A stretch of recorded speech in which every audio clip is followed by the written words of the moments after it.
ಓಂ ಶಾಂತಿ. ಈ ಭಾಗದಲ್ಲಿ ಡಾಕ್ಟರ್ ಹಂಸಾಬೇನ್ ಅವರು ತಮ್ಮ ಬ್ರಾಹ್ಮಣ ಜೀವನದ ಇನ್ನಷ್ಟು ಅನುಭವಗಳನ್ನು ನಮ್ಮ ಜೊತೆ ಹಂಚ್ಕೊಳ್ತಿದ್ದಾರೆ. ನಾನು ಒಬ್ಬಳೇ ಇದ್ದೆ, ಸೆಂಟರ್ ನಿವಾಸಿ, ಬೇರೆ ಯಾರೂ ಇರಲಿಲ್ಲ, ಸ್ಟೂಡೆಂಟ್ಸು ಹೆಚ್ಚಾಗಿರಲಿಲ್ಲ. ಆದ್ದರಿಂದ ನಾನು ಕಲಿಬೇಕಂದ್ರೆ ಯಾರ ಹತ್ರ ಕಲಿಬೇಕಾಗಿತ್ತು? ಏಕೆಂದರೆ ನಾವು ಅನುಭವದಿಂದನೇ ಬಹಳಷ್ಟು ಕಲಿತೀವಿ, ಮುಂದುವರಿತೀವಿ. ಬಾಬಾ ಅವರು ನನಗೆ ಈ ಥರ ಅನುಭವಗಳನ್ನು ಬಹಳಷ್ಟು US ಆರ್ಮಿಯಿಂದ ನನಗೆ ಮಾಡಿಸಿದ್ರು. ಹಾಗೂ ಬ್ರಹ್ಮಕುಮಾರೀಸಿನ ಅನುಭವ ಮಧುಬನ ಹಾಗೂ ದಾದಿಗಳ ಸಹಯೋಗದಿಂದ, ದಾದಿಗಳನ್ನು ನೋಡ್ತಾ, ಅವರ ಒಂದು ನಿರೀಕ್ಷಣೆಗಳನ್ನು ಮಾಡ್ತಾ, ಅವರಿಂದ ಭಾಳಷ್ಟು ನಾನು ಕಲಿತೆ. ಆ ಅನುಭವಗಳನ್ನು ನಾನು ಕಲಿತೆ ಅವರಿಂದ. ಭಾಳ ಜನ ಸೀನಿಯರ್ಸು ಸ್ಯಾನಿಟೋರಿಯಮ್ಗೆ ಬರ್ತಾಯಿದ್ರು. ಒಮ್ಮೆ ಜಗದೀಶ್ ಬಾಯ್ ಬಂದಿದ್ದರು. ಅವರು 1 ತಿಂಗಳು ನಮ್ಮ ಜೊತೆ ಸ್ಯಾನಿಟೋರಿಯಮ್ಮಲ್ಲಿದ್ದರು. ಜಗದೀಶ್ ಬಾಯ್ ಅವರು ಡೈನೋಸರ್ ಮೇಲೆ ರಿಸರ್ಚ್ ಮಾಡ್ತಾಯಿದ್ರು. ಡೈನೋಸರ್ಸು ದ್ವಾಪರ ಯುಗದಲ್ಲಿತ್ತ ಅಥವಾ ಕಲಿಯುಗದಲ್ಲಿತ್ತ ಅನ್ನೋದ್ರ ಬಗ್ಗೆ ಅವರು ರಿಸರ್ಚ್ ಮಾಡ್ತಾಯಿದ್ರು. ಅದರ ಬಗ್ಗೆ ಜಗದೀಶ್ ಬಾಯ್ ಅವರು ಪುಸ್ತಕ ಬರೀತಾಯಿದ್ರು. 1 ತಿಂಗಳು ಅಲ್ಲಿ ಅವ್ರ ಜೊತೆ ಇರ್ತಾ ಅವರು ರಿಸರ್ಚ್ ಮಾಡಿ ಆ ಬುಕ್ಕನ್ನು ಬರೆದ್ರು.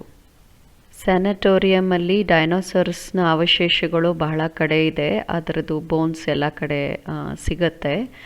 ಅದರಿಂದ ಜಗದೀಶ್ ಬಾಯ್ಗೆ ಅದರ ಬಗ್ಗೆ ರಿಸರ್ಚ್ ಮಾಡೋದಿತ್ತು. ಸೊ ಸ್ಯಾನಿಟೋರಿಯಮ್ಗೆ ಬಂದಿದ್ದರು. ಜಗದೀಶ್ ಬಾಯ್ ಅವರು ನನಗೆ ದೊಡ್ಡ ಅಣ್ಣನ ಥರ, ತಿಳ್ಕೊಳ್ಳಿ ಬ್ರಹ್ಮ ಬಾಬನ ಥರ ನನಗೆ ಅನಿಸಿದ್ರು. ಇಷ್ಟು ಪ್ರೀತಿಯಿಂದ, ಇಷ್ಟು ವಿನಮ್ರವಾಗಿ ನನ್ನ ಸೇವೆಯನ್ನು ಅವರು ಮಾಡ್ತಾಯಿದ್ರು. ಹೇಗೆ ದಾದಿ ಇರ್ತಿದ್ರು ಅದೇ ರೀತಿ ಜಗದೀಶ್ ಬಾಯ್ ಇರ್ತಿದ್ರು. ಬಹಳ ವಿನಮ್ರವಾಗಿರ್ತಿದ್ರು. ನನಗೇನೂ ಹೊರೆ ಆಗಲಿಲ್ಲ. ಅವರು ಹೇಳ್ತಿದ್ರು, ನೀವು ಅಡುಗೆ ಮಾಡಿ ಅಲ್ಲಿ ಟೇಬಲ್ ಮೇಲೆ ಇಟ್ಬಿಡಿ, ನಾನು ನನ್ನ ನಾಷ್ಟ ಊಟ ನಾನು ಮಾಡ್ಕೊಳ್ತೀನಿ, ರಾತ್ರಿ ಊಟ ನಾವು ಜೊತೆಯಲ್ಲಿ ಮಾಡೋಣ ಅಂತ ಹೇಳ್ತಿದ್ರು. ಅವರು ಏನೂ ಕೇಳ್ತಾ ಇರಲಿಲ್ಲ. ಕೇವಲ ಒಂದು ರೂಮಲ್ಲಿ ಕೂತ್ಕೊಂಡು ಅವ್ರ ಪಾಡಿಗೆ ಅವರು ರಿಸರ್ಚನ್ನು ಮಾಡ್ತಾಯಿದ್ರು. ಒಮ್ಮೆ ಸರಳಾ ದೀದಿ ನಮ್ಮನ್ನು ಸ್ಯಾನಿಟೋರಿಯಮ್ಮಲ್ಲಿ ವಿಸಿಟ್ ಮಾಡಲಿಕ್ಕೆ ಬಂದರು. ಅವರಂತೂ ನಮ್ಮ ತಾಯಿ ಥರನೇ ಬಹಳ ನೆನಪು ಬರ್ತಾಯಿದ್ರು. ಅವರು ಸ್ಯಾನಿಟೋರಿಯಮ್ಗೆ ಒಮ್ಮೆ ಬಂದರು. ನನಗಂತೂ ಬಹಳ ಮಜಾ ಅನಿಸ್ತು ಅವ್ರು ಬಂದಿದ್ದು. ಬಹಳ ಅಪ್ನಾಪನ್ ಇರ್ತಿತ್ತು ಅವ್ರ ಹತ್ರ. ನಾನು ಫಸ್ಟ್ ಟೈಮ್ ಮಧುಬನ್ಗೆ ಹೋದಾಗ ಅಹಮದಾಬಾದ್ಗೆ ಹೋದೆ. ಅಹಮದಾಬಾದಿಂದ ರಿಕ್ಷಾ ಮಾಡಿಕೊಂಡು ನಾನು ಸುಖಶಾಂತಿಗೆ ಹೋದೆ ಸೆಂಟರ್ಗೆ. ಆಗ ಸರಳಾ ದೀದಿ ಅಲ್ಲೇ ವರಂಡಾಲ್ಲಿ ಕೂತಿದ್ರು. ನನ್ನನ್ನು ರಿಕ್ಷಾಯಿಂದ ಇಳಿಯೋದು ನೋಡಿ ಅವರು ಇಮಿಡಿಯೇಟಾಗಿ ಎದ್ದು ಬಂದರು. ಗೇಟ್ ಹತ್ರ ಎದ್ದು ಬಂದು ನನ್ನ ಕೈ ಹಿಡ್ಕೊಂಡು ಹೇಳಿದರು, ನೀವು ಡಾಕ್ಟರ್ ಹಂಸ ಅಲ್ವಾ ಅಂತ ಹೇಳಿ. ನಾನು ಹೌದು ಅಂತ ಹೇಳಿದೆ. ಭಾಳ ಪ್ರೀತಿಯಿಂದ ಅವರು ಕೈ ಹಿಡ್ಕೊಂಡು ಒಳಗಡೆ ಕರ್ಕೊಂಡು ಹೋದರು. ಬಹಳ ಪ್ರೀತಿಯನ್ನು ಕೊಟ್ಟರು. ನೀವು ಸುಸ್ತಾಗಿಬಿಟ್ಟಿರ್ತೀರ, ಏನೂ ತಿಂದಿರಲ್ಲ ಅಂತ ಹೇಳಿ ಭಾಳ ಪ್ರೀತಿಯಿಂದ ನನಗೆ ಊಟ ಬಡಿಸಿದ್ರು. ಅವ್ರ ಹತ್ರ ನನಗೆ ಬಹಳ ಅಪ್ನಾಪನ್ ಅಂತ ಅನುಭವ ಆಯಿತು. ಆಮೇಲೆ ಒಬ್ಬರು ಅಣ್ಣನಿಗೆ ಹೇಳಿದ್ರು, ಇವ್ರನ್ನ ಕರ್ಕೊಂಡು ಹೋಗಿ ಲಕ್ಸುರಿ ಬಸ್ಸಲ್ಲಿ ಕೂರಿಸ್ಬಿಡಿ ಮೌಂಟ್ ಅಬುಗೆ ಹೋಗೋಕ್ಕೆ ಅಂತ ಹೇಳಿದರು. ಆ ಅನುಭವ ನನಗೆ ಜೀವನದಲ್ಲಿ, ಏಕೆಂದರೆ ಸರಳಾ ದೀದಿನ ನಾನೆಂದೂ ಮೀಟ್ ಮಾಡಿರಲಿಲ್ಲ. ಫಸ್ಟ್ ಟೈಮ್ ಮೀಟ್ ಮಾಡಿದ್ದೆ. ಅವ್ರಿಗೂ ನನ್ನ ಪರಿಚಯ ಇರಲಿಲ್ಲ. ಆದರೆ ಇಷ್ಟು ಪ್ರೀತಿಯಿಂದ ನನ್ನ ಪಾಲನೆ ಮಾಡಿದರು. ಹೇಗೆ ತಾಯಿ ಮಾಡ್ತಾರೆ ಆ ಥರ ನನಗೆ ಪಾಲನೆ ಮಾಡಿದರು ಅವರು. ಈ ಮೊದಲನೇ ಅನುಭವ ನಂದು ಅಲ್ಲೇ ಸಮಾಪ್ತಿ ಆಗಲಿಲ್ಲ. ಎಲ್ಲಿವರೆಗೂ ದೀದಿ ಶರೀರ ಬಿಡಲಿಲ್ಲ ಅಲ್ಲಿವರೆಗೂ ನನಗೆ ಜೀವನದಲ್ಲಿ ಅವರು ಈ ಅನುಭವವನ್ನು ಮಾಡಿಸ್ತಾಯಿದ್ರು. ನನಗಂತೂ ದೀದಿ ಭಾಳ ನೆನಪು ಬರ್ತಾರೆ. ಎಷ್ಟು ಭೋಲಿ ಅವರು, ಮತ್ತು ಎಷ್ಟು ನಮ್ರತ, ಮತ್ತು ಎಷ್ಟು ಸಹಯೋಗಿ ಆತ್ಮ ಆಗಿದ್ದರು ಸರಳಾ ದೀದಿ. ಬಹಳ ಸೇವಾದಾರಿ, ಬಹಳ ಸುಂದರ ಅನೋಖ ಆತ್ಮ ಸರಳಾ ದೀದಿ. ಅವರ ಸೇವೆಯ, ಅವರ ಪಾಲನೆಯ ಲಾಭವನ್ನು ನಾನು ಇಷ್ಟು ವರ್ಷ ತಗೊಂಡೆ. ಸ್ಯಾನಿಟೋರಿಯಮ್ ಸೆಂಟರ್ನ 10 ಇಯರ್ಸ್ ಆ್ಯನಿವರ್ಸರಿ ಸೆಲೆಬ್ರೇಷನ್ಗೆ ದಾದಿಯವರು ಬಂದಿದ್ದರು. ನಾವಂತೂ ಭಾಳ ಮಜಾ ಮಾಡಿದ್ವಿ. ರಿಟ್ರೀಟ್ಸನ್ನು ಇದ್ವಿ. ದೊಡ್ಡ ದೊಡ್ಡ ಗಾರ್ಡನ್ಸಲ್ಲಿ ಒಳ್ಳೊಳ್ಳೆ ರಿಟ್ರೀಟ್ಸನ್ನು ಮಾಡಿದ್ವಿ ದಾದಿ ಬಂದಾಗ. 100 ಜನ ಬ್ರಾಹ್ಮಣರು ಬಂದಿದ್ದರು. ಅಷ್ಟೊಂದು ಜನ ಬ್ರಾಹ್ಮಣರು ಅಮೇರಿಕದಲ್ಲಿ ಆಗಿರಲಿಲ್ಲ, ಇಂಗ್ಲೆಂಡಿಂದ ಎಲ್ಲ ಬಂದಿದ್ದರು. ಬಹಳ ಚೆನ್ನಾಗಾಯಿತು ರಿಟ್ರೀಟು. ದಾದಿ ಎಲ್ಲರಿಗೂ ಬಹಳ ಪ್ರೀತಿ ಕೊಟ್ಟರು, ಬಹಳ ಪಾಲನೆಯನ್ನು ಕೊಟ್ಟರು. ಎಲ್ಲರೂ ಬಹಳ ಖುಷಿ ಆಗಿಬಿಟ್ವಿ ನಾವೆಲ್ಲನೂ. ಆಗ ದಾದಿಯವರು ಸೆಂಟ್ರಿಗೆ ಹೆಸರನ್ನು ಕೊಟ್ಟರು ಮಿನಿ ಮಧುಬನ ಅಂತ. ದಾದಿ ಹೇಳಿದರು, ನಾನು ಮಲಗಿದ್ರೆ ನನಗೆ ಮಧುಬನದಲ್ಲಿ ಮಲಗಿದ್ದೀನಿ ಅಂತ ಅನಿಸ್ತಾ ಇದೆ, ಊಟ ಮಾಡಿದರೆ ನಾನು ಮಧುಬನದಲ್ಲಿ ಊಟ ಮಾಡ್ತಿದ್ದೀನಿ ಅಂತ ಅನಿಸ್ತಾ ಇದೆ, ಈ ಜಾಗ ಬಹಳ ಪವಿತ್ರವಾಗಿದೆ ಅಂತ ಹೇಳಿದರು. ಆದ್ದರಿಂದ ದಾದಿ ಈ ಜಾಗಕ್ಕೆ ಮಿನಿ ಮಧುಬನ ಅಂತ ಹೆಸರು ಕೊಟ್ಟರು. ನಾನು ಮೊದಲನೇ ಸಾರಿ ಮಧುಬನ್ಗೆ ಹೋದಾಗ ಅಲ್ಲಿಂದ ನಾನು ಬರೋಡಾಗೆ ಹೋದೆ ನಮ್ಮ ತಾಯಿಯನ್ನು ಮೀಟ್ ಮಾಡಲಿಕ್ಕೆ. ನಮ್ಮ ತಾಯಿ ನನ್ನನ್ನು 10 ವರ್ಷದಿಂದ ನೋಡಿರಲಿಲ್ಲ. ನಾನು ನೋಡಿದ ತಕ್ಷಣ ಅವರು ಬಹಳ ಖುಷಿಪಟ್ಟರು. ತಾಯಿಗೆ ಖುಷಿ ಇರುತ್ತಲ್ಲ, ಸೊ 10 ವರ್ಷದ ನಂತರ ನನ್ನನ್ನು ನೋಡಿ ಇಷ್ಟು ಖುಷಿ ಪಡ್ತಿದ್ದಾರೆ ಅಂತ ನಾನು ಅಂದ್ಕೊಂಡೆ. ಭಾಳ ಖುಷಿಯಾಗಿದ್ದರು ನಮ್ಮ ತಾಯಿ. ನಾನು ಕೇಳಿದೆ, ಅಮ್ಮ ನೀನು ನನಗೆ 10 ವರ್ಷದ ನಂತರ ನೋಡ್ತಿದ್ದೀಯಾ, ಅದಕ್ಕೆ ತಾನೇ ಇಷ್ಟು ಖುಷಿಯಾಗಿದೆಯಾ ಅಂತ ನಾನು ಕೇಳಿದೆ ನಮ್ಮ ಅಮ್ಮನ. ನಾನು ವೈಟ್ ಸ್ಯಾರಿ ಹಾಕ್ಕೊಂಡು ಬ್ಯಾಡ್ಜ್ ಹಾಕ್ಕೊಂಡು ಹೋಗಿದ್ದೆ. ನಮ್ಮಮ್ಮ ಹೇಳಿದರು, ನಾನು ಹೇಳ್ತೀನಿ ನನಗೆ ಯಾಕೆ ಇಷ್ಟು ಖುಷಿಯಾಗಿದೆ ಅಂತ ಹೇಳಿ, ನೀನು ಕೂತ್ಕೊ ನಾನು ಹೇಳ್ತೀನಿ ಅಂತ ಹೇಳಿದರು. ನಮ್ಮಮ್ಮ ಹೇಳಿದರು, ಯಾವಾಗ ನೀನು 5 ವರ್ಷದವರಾಗಿದ್ದೆ ಆಗ ನಿನಗೆ ಟೈಫಾಯ್ಡ್ ಆಗಿತ್ತು, ಆಮೇಲೆ ಮಲೇರಿಯಾ ಆಗಿತ್ತು, ಭಾಳಷ್ಟು ಕಡೆ ತೋರಿಸಿದ್ವಿ, ಔಷಧಿಯನ್ನು ಕೊಡಿಸಿದ್ವಿ, ಆದರೆ ಏನೂ ಲಾಭ ಆಗಿರಲಿಲ್ಲ. ರಾತ್ರಿ ಡಾಕ್ಟರ್ಸ್ ಚೆಕ್ ಮಾಡಲಿಕ್ಕೆ ಬಂದಾಗ ಹೇಳಿದ್ರು, ಈ ಮಗು ಉಳಿಯೋದಿಲ್ಲ, ಏಕೆಂದರೆ ಮಲೇರಿಯಾ ಮತ್ತು ಟೈಫಾಯ್ಡ್ ಎರಡೂ ಜಾಸ್ತಿ ಆಗಿಬಿಟ್ಟಿದೆ, ಏನೂ ಔಷಧಿ ಅವ್ರ ಮೇಲೆ ಕೆಲಸ ಮಾಡ್ತಿಲ್ಲ, ಅದರಿಂದ ಈ ಮಗು ಉಳಿಯಲ್ಲ ಅಂತ ಹೇಳಿದರು. ಡಾಕ್ಟರ್ಸ್ ಹೇಳಿದರು ಇವರು ಬೆಳಗ್ಗೆವರೆಗೂ ಉಳಿಯಲ್ಲ ಅಂತ ಹೇಳಿ. ನಮ್ಮ ತಾಯಿ ನನ್ನನ್ನು ಮಡ್ಲಲ್ಲಿ ಎತ್ಕೊಂಡು ಕೆಳಗಡೆ ಕೂತಿದ್ರು. ನಾನು ಹಾಗೆ ಕಣ್ಣು ಮುಚ್ಕೊಂಡ್ಬಿಟ್ಟೆ ಅಂತ ಹೇಳಿದರು.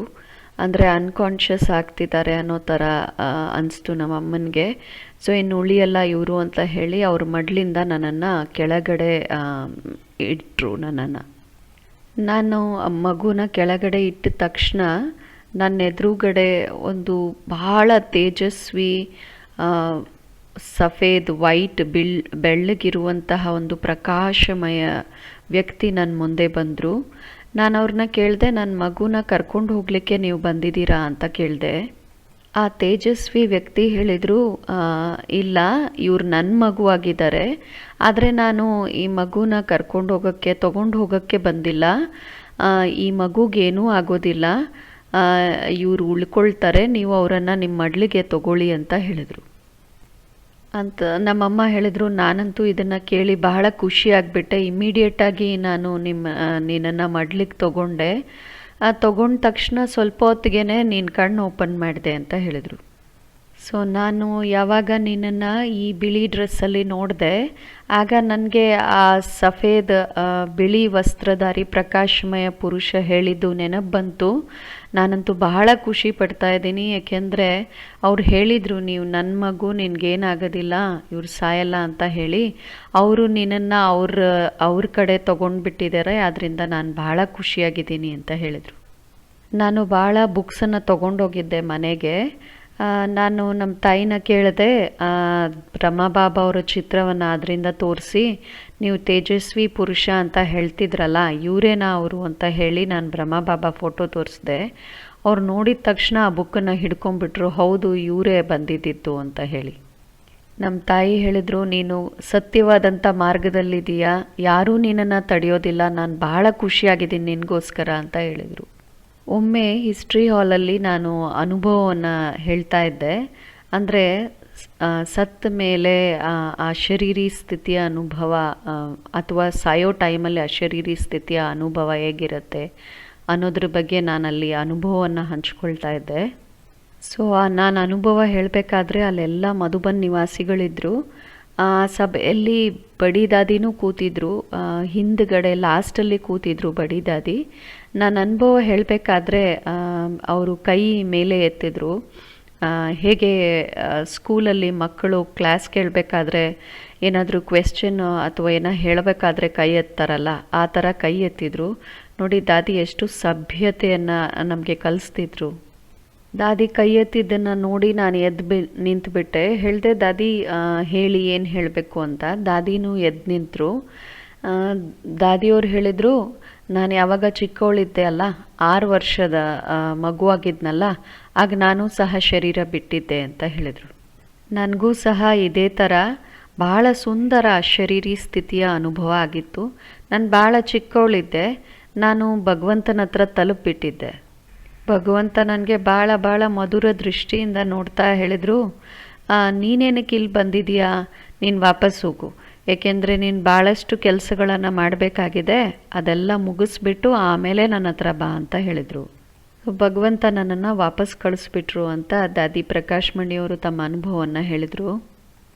ಒಮ್ಮೆ ಬಾಬ್ದಾದಾರವರ ಮಿಲನದ ಪ್ರೋಗ್ರಾಮು ಮೆಡಿಟೇಷನ್ ಹಾಲಲ್ಲಿತ್ತು.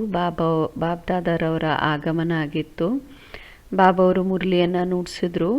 ಮುರಳಿ ಆದಮೇಲೆ ಬಾಬಾ ಅವ್ರು ಹೇಳಿದರು, ಡಾಕ್ಟರ್ ಹಂಸ ನಿಂತ್ಕೊಳ್ಳಿ ಅಂತ ಹೇಳಿ ಸಭೆಯಲ್ಲಿ ನನ್ನ ನಿಲ್ಲಿಸಿದ್ರು.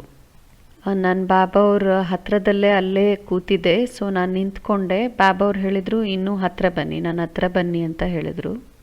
ಬಾಬಾ ಅವ್ರು ಹೇಳಿದರು, ನನ್ನ ಹತ್ರ ಬನ್ನಿ ಅಂತ ಹೇಳಿಬಿಟ್ಟು ಪಕ್ಕದಲ್ಲಿರೋರ್ಗೆ ಹೇಳಿದರು, ಇವ್ರಿಗೆ ಸಂದ್ಲಿಯನ್ನು ಕೊಡಿ ಅಂತ ಹೇಳಿ. ಬಾಬಾ ಅವರು ಹೇಳಿದರು, ನನ್ನ ಪಕ್ಕದಲ್ಲೇ ಇಲ್ಲೇ ಕೂತ್ಕೊಳ್ಳಿ ಅಂತ ಹೇಳಿ. ನಾನು ಯೋಚನೆ ಮಾಡ್ತಾ ಇದ್ದೆ ಏನು ಮಾಡಲಿ ಅಂತ ಆ ಕಡೆ ಈ ಕಡೆ ನೋಡ್ತಿದ್ದೆ. ಆಗ ದಾದಿಯವರು ಹೇಳಿದರು, ಕೂತ್ಕೊಳ್ಳಿ, ಡಾಕ್ಟರ್ ಬಾಬಾ ಹೇಳ್ತಿದ್ದಾರೆ, ಕೂತ್ಕೊಳ್ಳಿ ಅಂತ ಹೇಳಿದರು.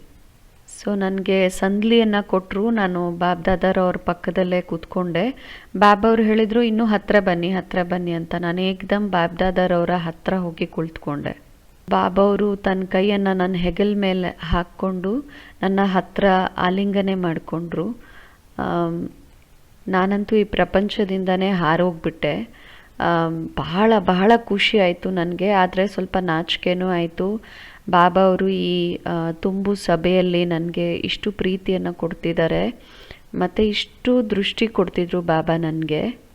ಆಮೇಲೆ ಬಾಬಾ ಅವರು ನನಗೆ ಹೇಳಿದರು, ನನಗೆ ಗೊತ್ತಿದೆ ಯಾರು ನಿಮಗೆ ಪರೇಶಾನ್ ಮಾಡ್ತಾ ಇದ್ದಾರೆ, ಯಾರು ನಿಮಗೆ ಭಾಳ ದುಃಖ ಕೊಡ್ತಾ ಇದ್ದಾರೆ. ಇವತ್ತು ಕುಲಿ ಸಭೆಯಲ್ಲಿ ಅವ್ರ ಹೆಸರನ್ನು ನೀವು ಹೇಳಿಬಿಡಿ. ಈ ಸಭೆ ಕೂತಿದೆಯಲ್ಲ, ಇವ್ರ ಮುಂದೆನೇ ಯಾರು ನಿಮಗೆ ದುಃಖ ಕೊಡ್ತಾ ಇದ್ದಾರೆ, ಪರೇಶಾನ್ ಮಾಡ್ತಿದ್ದಾರೆ, ಅವ್ರ ಹೆಸರನ್ನು ಹೇಳಿ ಅಂತ ಬಾಬಾ ಅವರು ಹೇಳಿದರು. ಈ ಸಭೆಯಲ್ಲಿ ಕೂತಿರೋರ ಹೆಸರು ಹೇಳಿ, ಮತ್ತು ಯಾರು ಈ ಸಭೆಯಲ್ಲಿ ಕೂತಿಲ್ಲ ಅವ್ರ ಹೆಸರು ಹೇಳಿ, ಯಾರು ನಿಮ್ಗೆ ದುಃಖ ಕೊಡ್ತಿದ್ದಾರೆ ಹೇಳಿಬಿಟ್ಟು ನೀವು ನಿಶ್ಚಿಂತವಾಗಿರಿ ಅಂತ ಹೇಳಿದರು. ನನಗೆ ಆಶ್ಚರ್ಯ ಆಗಿಬಿಡ್ತು. ಯಾಕೆಂದರೆ ನಾನಂತೂ ಯಾರ ಬಗ್ಗೆನೂ ಯಾವತ್ತೂ ಕಂಪ್ಲೇಂಟ್ ಮಾಡಿರಲಿಲ್ಲ, ದಾದಿಯವ್ರಿಗೂ ಕಂಪ್ಲೇಂಟ್ ಮಾಡಿರಲಿಲ್ಲ. ಸುಮ್ಮನೆ ಸಹನೆ ಮಾಡಬೇಕು, ಆಮೇಲೆ ಏನಾದರೂ ಇದ್ದರೆ ಬಾಬಾ ಅವ್ರ ರೂಮಲ್ಲಿ ಹೋಗಿ ಬಾಬನಿಗೆಲ್ಲ ಹೇಳಿಬಿಡ್ಬೇಕು ಅಷ್ಟೇ. ಬಾಬನ ಮುಂದೆ ಎಲ್ಲ ಹೋಗಿ ಖಾಲಿ ಮಾಡಿಬಿಡಬೇಕು. ಯಾರಿಗೂ ನಾನು ಕಂಪ್ಲೇಂಟ್ ಮಾಡೋದಿಲ್ಲ. ಕಂಪ್ಲೇಂಟ್ ಮಾಡಬೇಕು ಅಂದ್ರೂ ಬಾಬನಿಗಷ್ಟೇ ಕಂಪ್ಲೇಂಟ್ ಮಾಡ್ತಿದ್ದೆ ನಾನು. ಬಾಬಾ ಅವ್ರು ನನಗೆ ಹೇಳಿದರು, ಬಚ್ಚಿ ಬೋಲೋ, ಹೇಳಿ ಅಂತ ಹೇಳಿದರು. ನಾನು ಹೇಳಿದೆ, ಬಾಬಾ ಈಗ ಏನೂ ಇಲ್ಲ, ಎಲ್ಲ ಸರಿ ಹೋಗಿದೆ ಅಂತ ಹೇಳಿದೆ ನಾನು ಬಾಬಾ ಅವ್ರಿಗೆ. ನೀವು ಎಲ್ಲ ಸರಿ ಮಾಡಿಬಿಟ್ಟಿದ್ದೀರಾ, ಈಗ ಏನು ಹೇಳುವಂಥದ್ದು ಏನೂ ಇಲ್ಲ ಅಂತ ಹೇಳಿದೆ ನಾನು.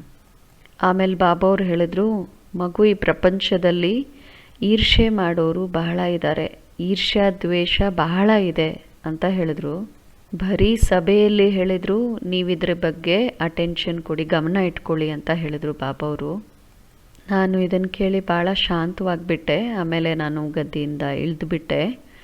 ನೆಕ್ಸ್ಟ್ ಡೇ ಬೆಳಗ್ಗೆ ದಾದಿ ಜಾನಕಿ ಅವರು ಮತ್ತು ಬಡಿ ದಾದಿ ನನಗೆ ಹೇಳಿದರು, ನಿಮ್ಮ ಜೊತೆ ಭಾಳ ದೊಡ್ಡದೇನೋ ನಡೀತಾ ಇದೆ.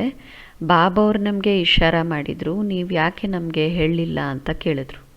ನಾನು ಹೇಳಿದೆ, ದಾದಿ ಏನೇ ದೊಡ್ಡ ಮಾತೇನೂ ನಡೆದಿಲ್ಲ, ಇದಂತೂ ಪ್ರಪಂಚದಲ್ಲಿ ಭಾಳ ನಡೆಯುತ್ತೆ, ಬ್ರಹ್ಮಕುಮಾರೀಸಲ್ಲೂ ನಡೆಯುತ್ತೆ ಅಂತ ಹೇಳಿದೆ. ದಾದಿಯವರು ಹೇಳಿದರು, ಬಿಲ್ಕುಲ್ ಈ ಥರ ನಡಿಬಾರ್ದು ಅಂತ ಹೇಳಿದರು. ಆ ಸಮಯದಲ್ಲಿ ಆ್ಯಕ್ಚುಲಿ ಮನ್ಮೋಹಿನಿ ದೀದಿಯವರು ಶರೀರ ಬಿಟ್ಟಿದ್ರು. ಅದರಿಂದ ಬಡಿ ದಾದಿ ಹೇಳಿದರು, ನೀವು ಬಂದಾಗ ನಾನು ನಿಮ್ಮನ್ನು ನೋಡ್ಕೊಳ್ತೀನಿ, ನಿಮ್ಗೇನು ಬೇಕೋ ನಾನು ಅದರದ್ದೆಲ್ಲ ಮಾಡ್ತೀನಿ, ಏನೇ ಪರೇಶಾನಿ ಇದ್ದರೆ, ಪ್ರಾಬ್ಲಮ್ ಇದ್ದರೆ ನೀವು ಜಸ್ಟ್ ನನಗೆ ಇಶಾರ ಮಾಡಿ, ನಾನು ಅದರ ಫೈಸಲ ಮಾಡ್ತೀನಿ ಅಂತ ದಾದಿ ಹೇಳಿದರು. ಬಡಿ ದಾದಿ ಒಂದಿನ ನನ್ನ ಹತ್ರ ಬಂದು ಹೇಳಿದರು, ನೀವು ಭಾಳಷ್ಟು ಟೋಕ್ರಿ ಮಾಡಿದ್ದಾಯಿತು, ಈಗ ನೌಕರಿ ಬಿಟ್ಟುಬಿಡಿ ಅಂತ ಹೇಳಿದರು. ನಾನು ಹೇಳಿದೆ, ಆಯಿತು ದಾದಿ ಅಂತ ಹೇಳಿದೆ ದಾದಿಗೆ. ಒಂದಿನ ಮಧುಬನದಲ್ಲಿ ಪ್ರಕಾಶ್ ಮಣಿ ದಾದಿ ಹಾಗೂ ಜಾನಕಿ ದಾದಿ ಅಲ್ಲಿ ಕೂತಿದ್ರು. ಆಗ ಬಡಿ ದಾದಿಯವರು ಜಾನಕಿ ದಾದಿಗೆ ಹೇಳಿದರು, ನಾನು ಹನ್ಸಬೇನ್ಗೆ ಹೇಳಿದ್ದೀನಿ ನೌಕರಿ ಬಿಟ್ಟುಬಿಡಿ ಅಂತ ಹೇಳಿ, ಅವರು ನೌಕರಿನ ಬಿಡ್ತಾ ಇದ್ದಾರೆ ಅಂತ ಜಾನಕಿ ದಾದಿ ಅವ್ರಿಗೆ ಹೇಳಿದರು. ಆಗ ಜಾನಕಿ ದಾದಿ ಹೇಳಿದರು, ಇಲ್ಲ, ಅವ್ರು ಯಾಕೆ ನೌಕರಿ ಬಿಡಬೇಕು, ಅವ್ರು ನೌಕರಿ ಬಿಡೋ ಅವಶ್ಯಕತೆನೇ ಇಲ್ಲ ಅಂತ ಹೇಳಿದರು. ಸೊ ಇಬ್ಬರು ಚರ್ಚೆ ಮಾಡೋಕ್ಕೆ ಶುರು ಮಾಡಿದರು. ಒಬ್ಬ ದಾದಿ ಹೇಳ್ತಾ ಇದ್ದಾರೆ ನೌಕರಿ ಬಿಡಲಿ ಅಂತ, ಜಾನಕಿ ದಾದಿ ಹೇಳ್ತಾ ಇದ್ದಾರೆ ಅವ್ರು ನೌಕರಿ ಬಿಡಬಾರ್ದು ಅಂತ. ಮತ್ತು ದಾದಿ ಕಾರಣನೂ ಹೇಳ್ತಾ ಇದ್ರು ಯಾಕೆ ಅವ್ರು ನೌಕರಿ ಬಿಡಬಾರ್ದು ಅಂತ ಹೇಳಿ. ಸೊ ಪ್ರಕಾಶ್ ಮಣಿ ದಾದಿ ನಾನು ಕೇಳಿದರು, ಹನ್ಸಬೇನ್ ನೌಕರಿ ಬಿಡ್ತೀರಲ್ಲ, ದಾದಿ ಹೇಳಿದ ಮಾತು ಕೇಳ್ತೀರಲ್ವಾ ಅಂತ ಹೇಳಿದರು. ಸೊ ನಾನು ಹೇಳಿದೆ, ನೋಡಿ ದಾದಿ, ಜಾನಕಿ ದಾದಿ ನಮ್ಮ ಬಾಸ್ ಆಗಿದ್ದಾರೆ, ಅವ್ರೇನು ಹೇಳ್ತಾರೆ ಅದನ್ನು ನಾನು ಕೇಳಬೇಕಲ್ವಾ ಅಂತ ಹೇಳಿದೆ. ಆಗ ದಾದಿ ಹೇಳಿದರು, ನಾನು ಹೇಳಿದ ಮಾತು ಕೇಳಲ್ವಾ, ನಾನಂತೂ ಎಲ್ಲರಿಗೂ ದಾದಿಯಾಗಿದ್ದೀನಿ, ಎಲ್ಲರ ಬಡಿ ದಾದಿಯಾಗಿದ್ದೀನಿ ಅಂತ ಹೇಳಿದ್ದೆ. ಆಗ ನಾನು ಹೇಳಿದೆ, ನೋಡಿ ದಾದಿ, ನೀವು ಎಲ್ಲರಿಗೂ ಬಾಸ್ ಆಗಿದ್ದೀರಾ, ದಾದಿ ಜಾನಕಿಯವ್ರಿಗೂ ಸಹ ನೀವು ಬಾಸ್ ಆಗಿದ್ದೀರಾ, ಆದರೆ ನನಗೆ ದಾದಿ ಜಾನಕಿಯವ್ರು ಬಾಸ್ ಆಗಿದ್ದಾರೆ ಅಂತ ಹೇಳಿದೆ. ಆದ್ದರಿಂದ ನಾನು ಯಾರು ನನ್ನ ಬಾಸ್ ಆಗಿದ್ದಾರೆ ಅವ್ರ ಮಾತನ್ನು ಕೇಳಬೇಕಾಗಿದೆ, ಆದ್ದರಿಂದ ನನಗೆ ಕ್ಷಮಿಸ್ಬಿಡಿ ದಾದಿ, ನಾನು ಅವ್ರು ಹೇಳಿದ ಮಾತೇ ಕೇಳಬೇಕು ಅಂತ ಹೇಳಿದೆ. ದಾದಿಯವ್ರು ನಗಕ್ಕೆ ಶುರು ಮಾಡಿದರು, ಹೇಳಿದರು, ಬಹುತ್ ಚಾಲಾಕೆ, ಬಹಳ ಚಾಲಾಕಿದ್ದೀರಾ ಅಂತ ಹೇಳಿದರು. ನಾನು ಹೇಳಿದೆ, ದಾದಿ ನಾನು ನಿಮಗೆ ಹೇಳಿದ್ದೆ ಅಲ್ಲ, ನಾನು ನೌಕರಿ ಬಿಡೋಕ್ಕೆ ಇಷ್ಟ ಇದೆ ಅಂತ ಹೇಳಿ, ಆದರೆ ಜಾನಕಿ ದಾದಿಯವ್ರು ಏನು ಹೇಳ್ತಾರೆ ನಾನು ಅದನ್ನೇ ಮಾಡಬೇಕಾಗತ್ತೆ ಅಂತ ಹೇಳಿದೆ. ಸೊ ದಾದಿ ಹೇಳಿದರು, ಸರಿ ಹಾಗಾದರೆ ಇವತ್ತು ಸಂಜೆ ಬಾಬಾ ಅವ್ರು ಬರ್ತಾರೆ, ಬಾಬಾ ಅವ್ರನ್ನ ಕೇಳೋಣ ಇದ್ರ ಬಗ್ಗೆ ಅಂತ ಹೇಳಿದರು. ಸೊ ಸಂಜೆ ಬಾಬಾ ಅವ್ರು ಬಂದರು, ಮುರಳಿಯನ್ನು ನುಡಿಸಿದ್ರು, ಮಿಲ್ನ ಆಯಿತು. ಅದಾದಮೇಲೆ ದಾದಿಯವರು ನನ್ನನ್ನು ಬಾಬ್ ದಾದನ ಮುಂದೆ ಕೂರಿಸಿದ್ರು, ಮತ್ತು ದಾದಿ ಹೇಳಿದರು, ನೀವು ಕೇಳಿ ಬಾಬಾ ಅವ್ರನ್ನ ಅಂತ ಹೇಳಿ. ನಾನು ಬಾಬಾ ಅವ್ರಿಗೆ ಹೇಳೋಕ್ಕೆ ಶುರು ಮಾಡಿದೆ ಬ್ರೋಕನ್ ಹಿಂದಿಯಲ್ಲಿ, ಯಾಕೆಂದರೆ ನನ್ನ ಹಿಂದಿ ಅಷ್ಟು ಚೆನ್ನಾಗಿರಲಿಲ್ಲ. ಸೊ ಆ ಭಾಷೆಯಲ್ಲಿ ನಾನು ಹೇಳೋಕ್ಕೆ ಇನ್ನೂ ಶುರು ಮಾಡಿದ್ದೆ. ಸೊ ನಾನಿನ್ನೂ ಶುರುನೇ ಮಾಡಿದ್ದೆ, ಬಾಬಾ ನಾನು ನೌಕರಿ ಅಂತ ಹೇಳ್ತಾನೆ ಇದ್ದೆ. ಇನ್ನು ಬಾಬಾ ಇಶಾರ ಮಾಡಿದರು, ಇಲ್ಲ ಅಂತ ಹೇಳಿ ತಲೆ ಆಡಿಸಿದ್ರು. ಸೊ ನನಗೆ ಅರ್ಥ ಆಗೋಯ್ತು, ಬಾಬಾ ನನಗೆ ಬಿಡಬೇಡ ಅಂತ ಇಶಾರ ಮಾಡ್ತಾ ಇದ್ದಾರೆ ಅಂತ ನನಗೆ ಅರ್ಥ ಆಯಿತು. ದಾದಿ ಜಾನಕಿಯವ್ರಿಗಂತೂ ಭಾಳ ಖುಷಿ ಆಗಿಬಿಡ್ತು. ನಾ ಹೇಳಿದ್ನಲ್ಲ ಅವ್ರು ನೌಕರಿ ಬಿಡಬಾರ್ದು ಅಂತ ಹೇಳಿದರು. ಬಾಬಾ ಅವ್ರು ಇಶಾರ ಮಾಡಿದ್ರಲ್ಲ, ಅದರಿಂದ ನಾನು ಹೇಳೋ ಅವಶ್ಯಕತೆ ಇಲ್ಲ ಅಂತ ಶಾಂತವಾಗಿಬಿಟ್ಟೆ.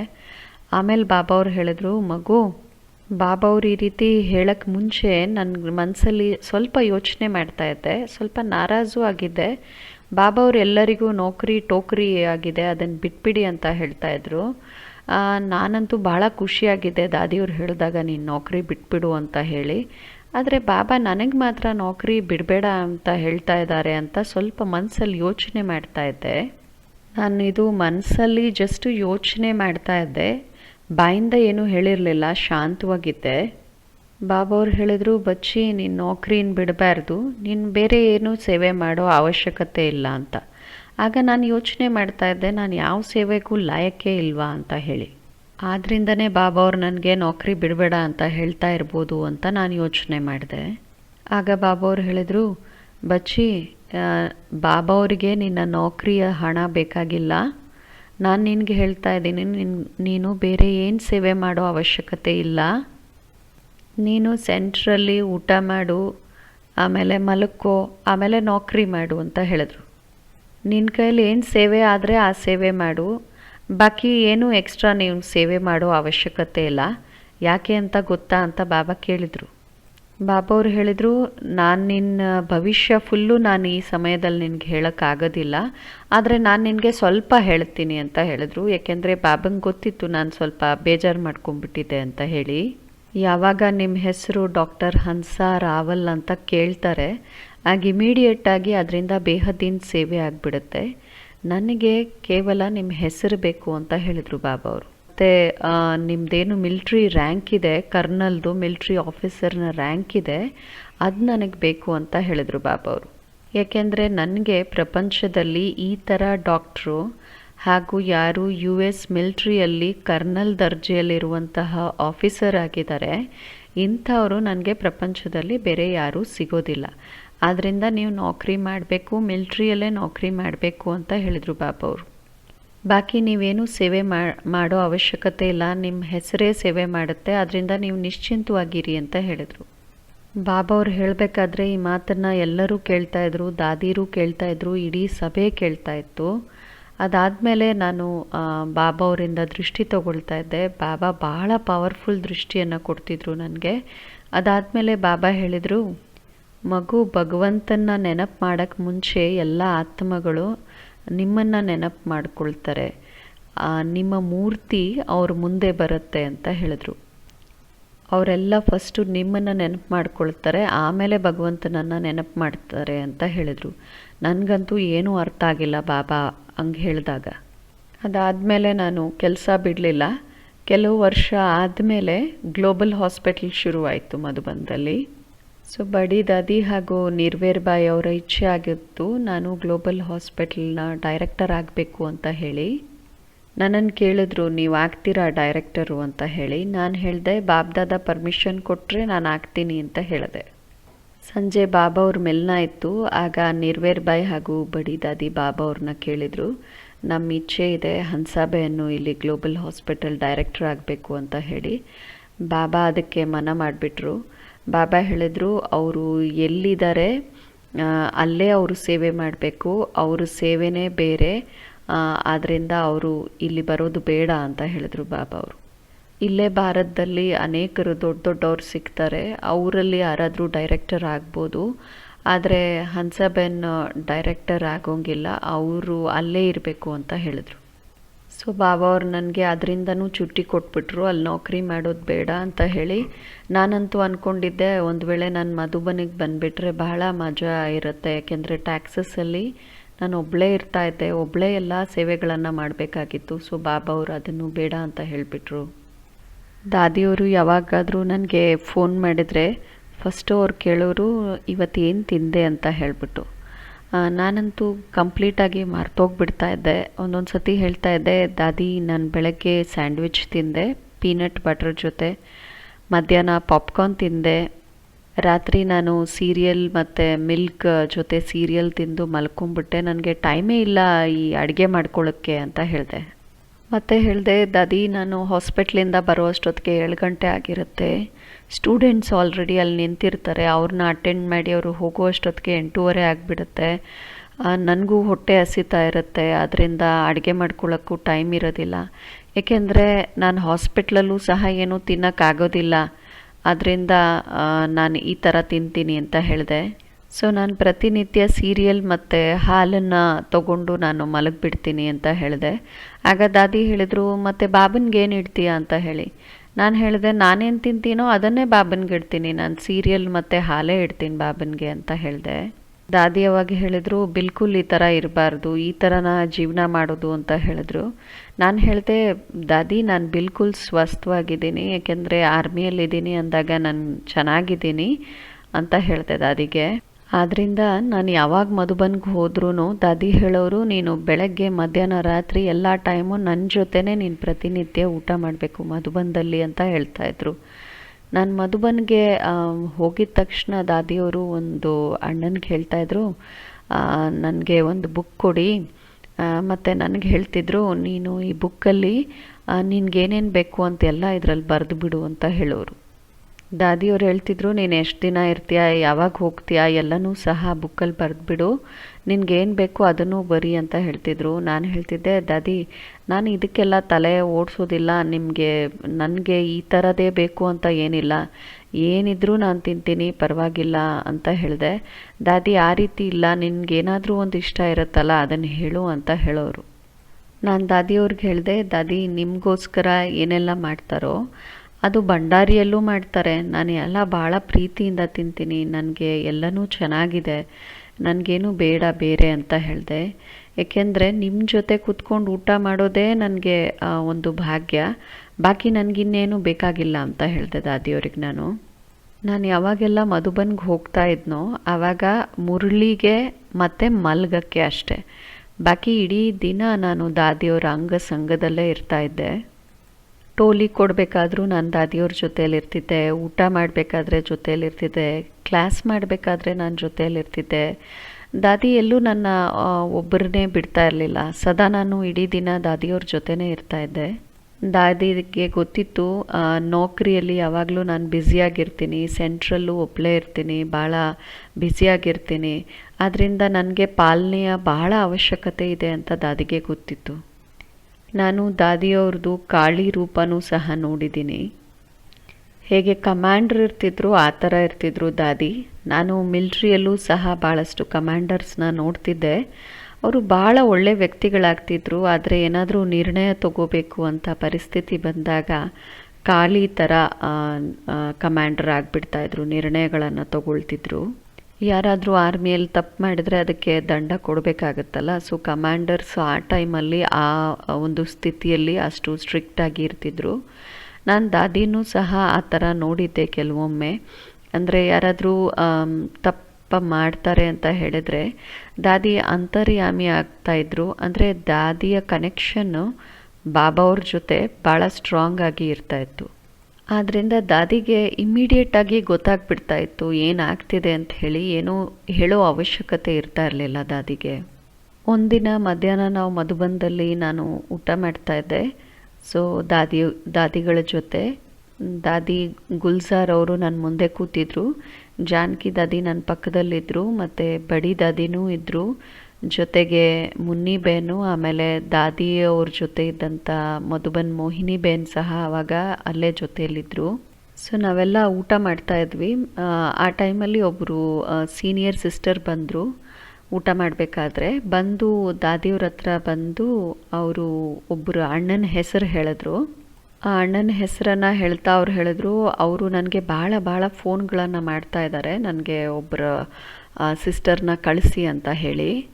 ಇಮಿಡಿಯೇಟಾಗಿ ಒಬ್ಬರು ಸಿಸ್ಟರ್ನ ಕಳಿಸಿ ಅಂತ ಫೋನ್ ಮಾಡ್ತಾ ಇದ್ದಾರೆ. ಸೊ ನಾನೇನು ಮಾಡಲಿ, ಯಾಕೆಂದರೆ ಆ ಸಿಸ್ಟರ್ ಈಗ ಇಲ್ಲಿದ್ದಾರೆ ಅಂತ ಕೇಳಿದ್ರು. ನಾನು ಆ ಸಿಸ್ಟರ್ನ ಈಗ ಕಳಿಸ್ಲಾ ಅಂತ ಕೇಳಿದ್ರು.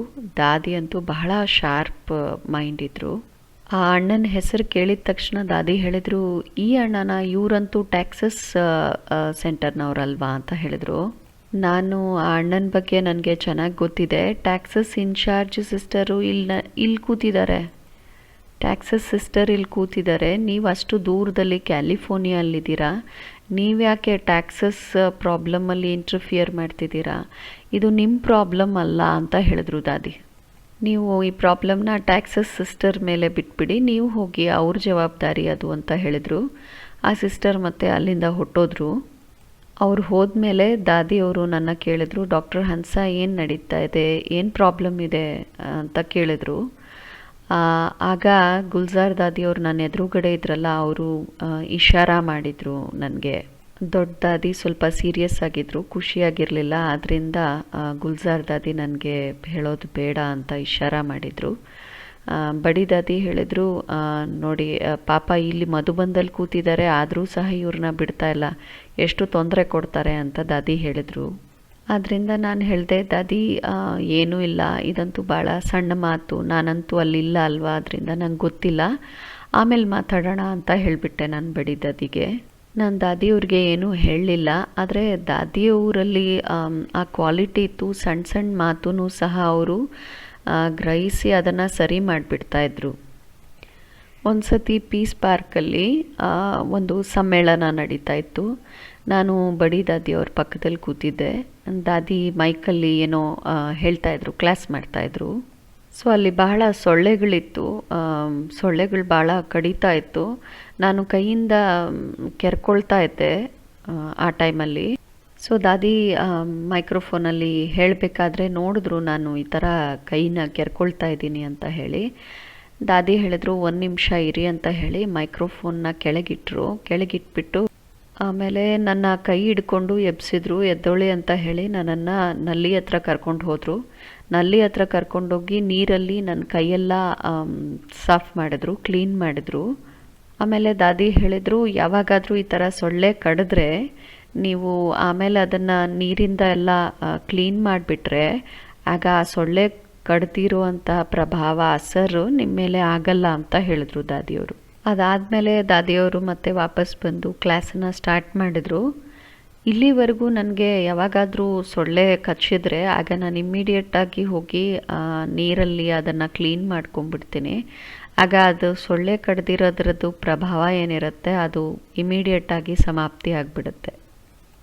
ಒಂದಿನ ನಾನು ಓಂ ಶಾಂತಿ ಭವನದಲ್ಲಿದ್ದೆ. ಆಗ ಒಬ್ಬರು ಸಿಸ್ಟರು ಓಡೋಡಿ ಬಂದರು. ಡಾಕ್ಟರ್ ದಾದಿಯವ್ರಿಗೆ ಎದೆಯಲ್ಲಿ ಭಾಳ ನೋವು ಅನುಭವ ಆಗ್ತಾಯಿದೆ, ಹಾರ್ಟ್ ಅಟ್ಯಾಕ್ ಇರ್ಬೋದು, ಗೊತ್ತಿಲ್ಲ, ನೀವು ಬೇಗ ಬನ್ನಿ ಅಂತ ಹೇಳಿ ನನಗೆ ಅಲ್ಲಿ ಓಂ ಶಾಂತಿ ಭವನದಲ್ಲಿ ಬಂದು ಹೇಳಿದರು. ಆಗ ನಾನು ಬೇಗ ಡೈಮಂಡ್ ಹಾಲ್ ಹತ್ರ ಬಂದೆ, ಕೆಳಗಡೆ ಶಾಂತಿವನದಲ್ಲಿ. ಅಲ್ಲಿ ಡೈಮಂಡ್ ಹಾಲ್ ಪಕ್ಕದಲ್ಲಿ ದಾದಿಯವ್ರದ್ದು ಏನು ಮೀಟಿಂಗ್ ಹಾಲ್ ಇದೆ, ಅಲ್ಲಿ ದಾದಿ ಕ್ಲಾಸ್ ಮಾಡ್ತಾಯಿದ್ರು. ಶಾಂತಿವನದಲ್ಲಿ ಆ ಸಮಯದಲ್ಲಿ ಯಾರೂ ಡಾಕ್ಟರ್ಸ್ ಇರಲಿಲ್ಲ.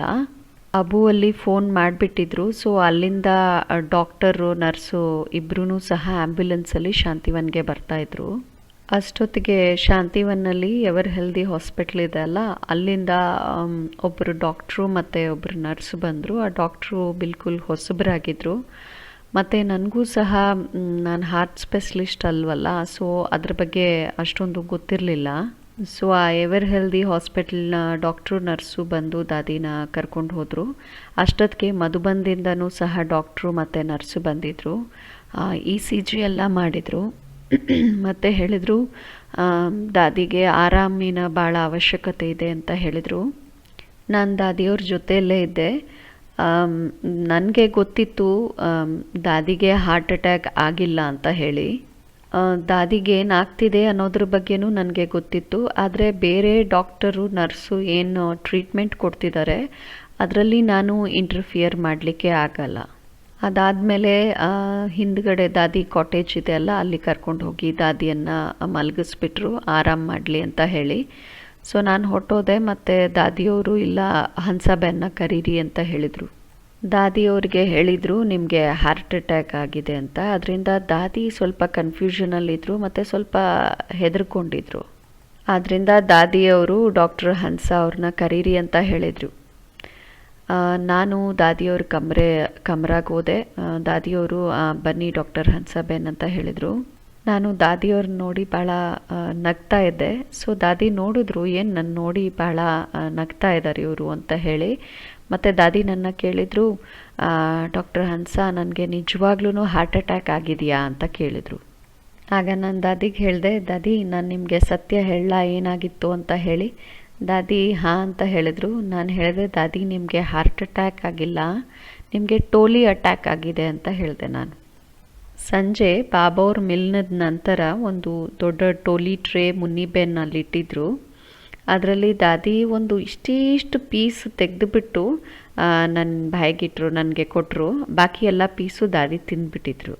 ನಾನು ಯಾವಾಗಲೂ ದಾದಿಗೆ ಹೇಳ್ತಿದ್ದೆ, ದಾದಿ ನನಗೆ ಟೋಲಿ ಇಷ್ಟ ಇಲ್ಲ, ಬೇಡ ಅಂದರೆ ಬಾಬನ್ ಟೋಲಿ ಅಲ್ಲ, ಸ್ವಲ್ಪನಾದರೂ ತಿನ್ನಬೇಕಲ್ವಾ ಅಂತ ಹೇಳಿಬಿಟ್ಟು ದಾದಿ ಭಾಳ ಚಾಲಾಕಿರ್ತಿದ್ರು. ಇಷ್ಟಿಷ್ಟು ಪೀಸ್ ನನಗೆ ಕೊಡ್ತಾಯಿದ್ರು, ಬಾಕಿದನ್ನು ದಾದಿ ತಿಂದುಬಿಡ್ತಿದ್ರು. ದಾದಿಯವ್ರಿಗೆ ಹೇಳ್ತಾ ಇದ್ದೆ, ದಾದಿ ನೀವು ಇಷ್ಟು ಟೋಲಿ ತಿಂದರೆ ನೀವು ಬಿಮಾರ ಆಗಿಬಿಡ್ತೀರಾ ಅಂತ ಹೇಳಿ.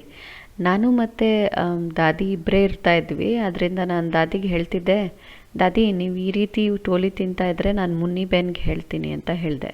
ಏಕೆಂದರೆ ದಾದಿಯವ್ರಿಗೆ ಡಯಾಬಿಟಿಸ್ ಇತ್ತು. ಸೊ ದಾದಿ ಅದಕ್ಕೆ ಹೇಳ್ತಿದ್ರು, ನಿಮಗೆ ಗೊತ್ತಿದೆ ಅಲ್ಲ, ಯಾರಿಗೆ ಡಯಾಬಿಟಿಸ್ ಇರುತ್ತೆ ಅವ್ರಿಗೆ ಟೋಲಿ ಅಂದರೆ ಮೀಠಾ ಬಹಳ ಇಷ್ಟ ಆಗುತ್ತೆ ಅಂತ ನಿಮಗೆ ಗೊತ್ತಿದೆ ಅಲ್ವಾ ಅಂತ ದಾದಿ ಹೇಳೋರು. ಆದ್ದರಿಂದ ಮೀಠಾ ತಿನ್ನೋದು ಟೋಲಿ ತಿನ್ನೋದು ಬಿಡೋಕ್ಕಾಗೋದಿಲ್ವಲ್ಲ ಅಂತ ಹೇಳ್ತಿದ್ರು.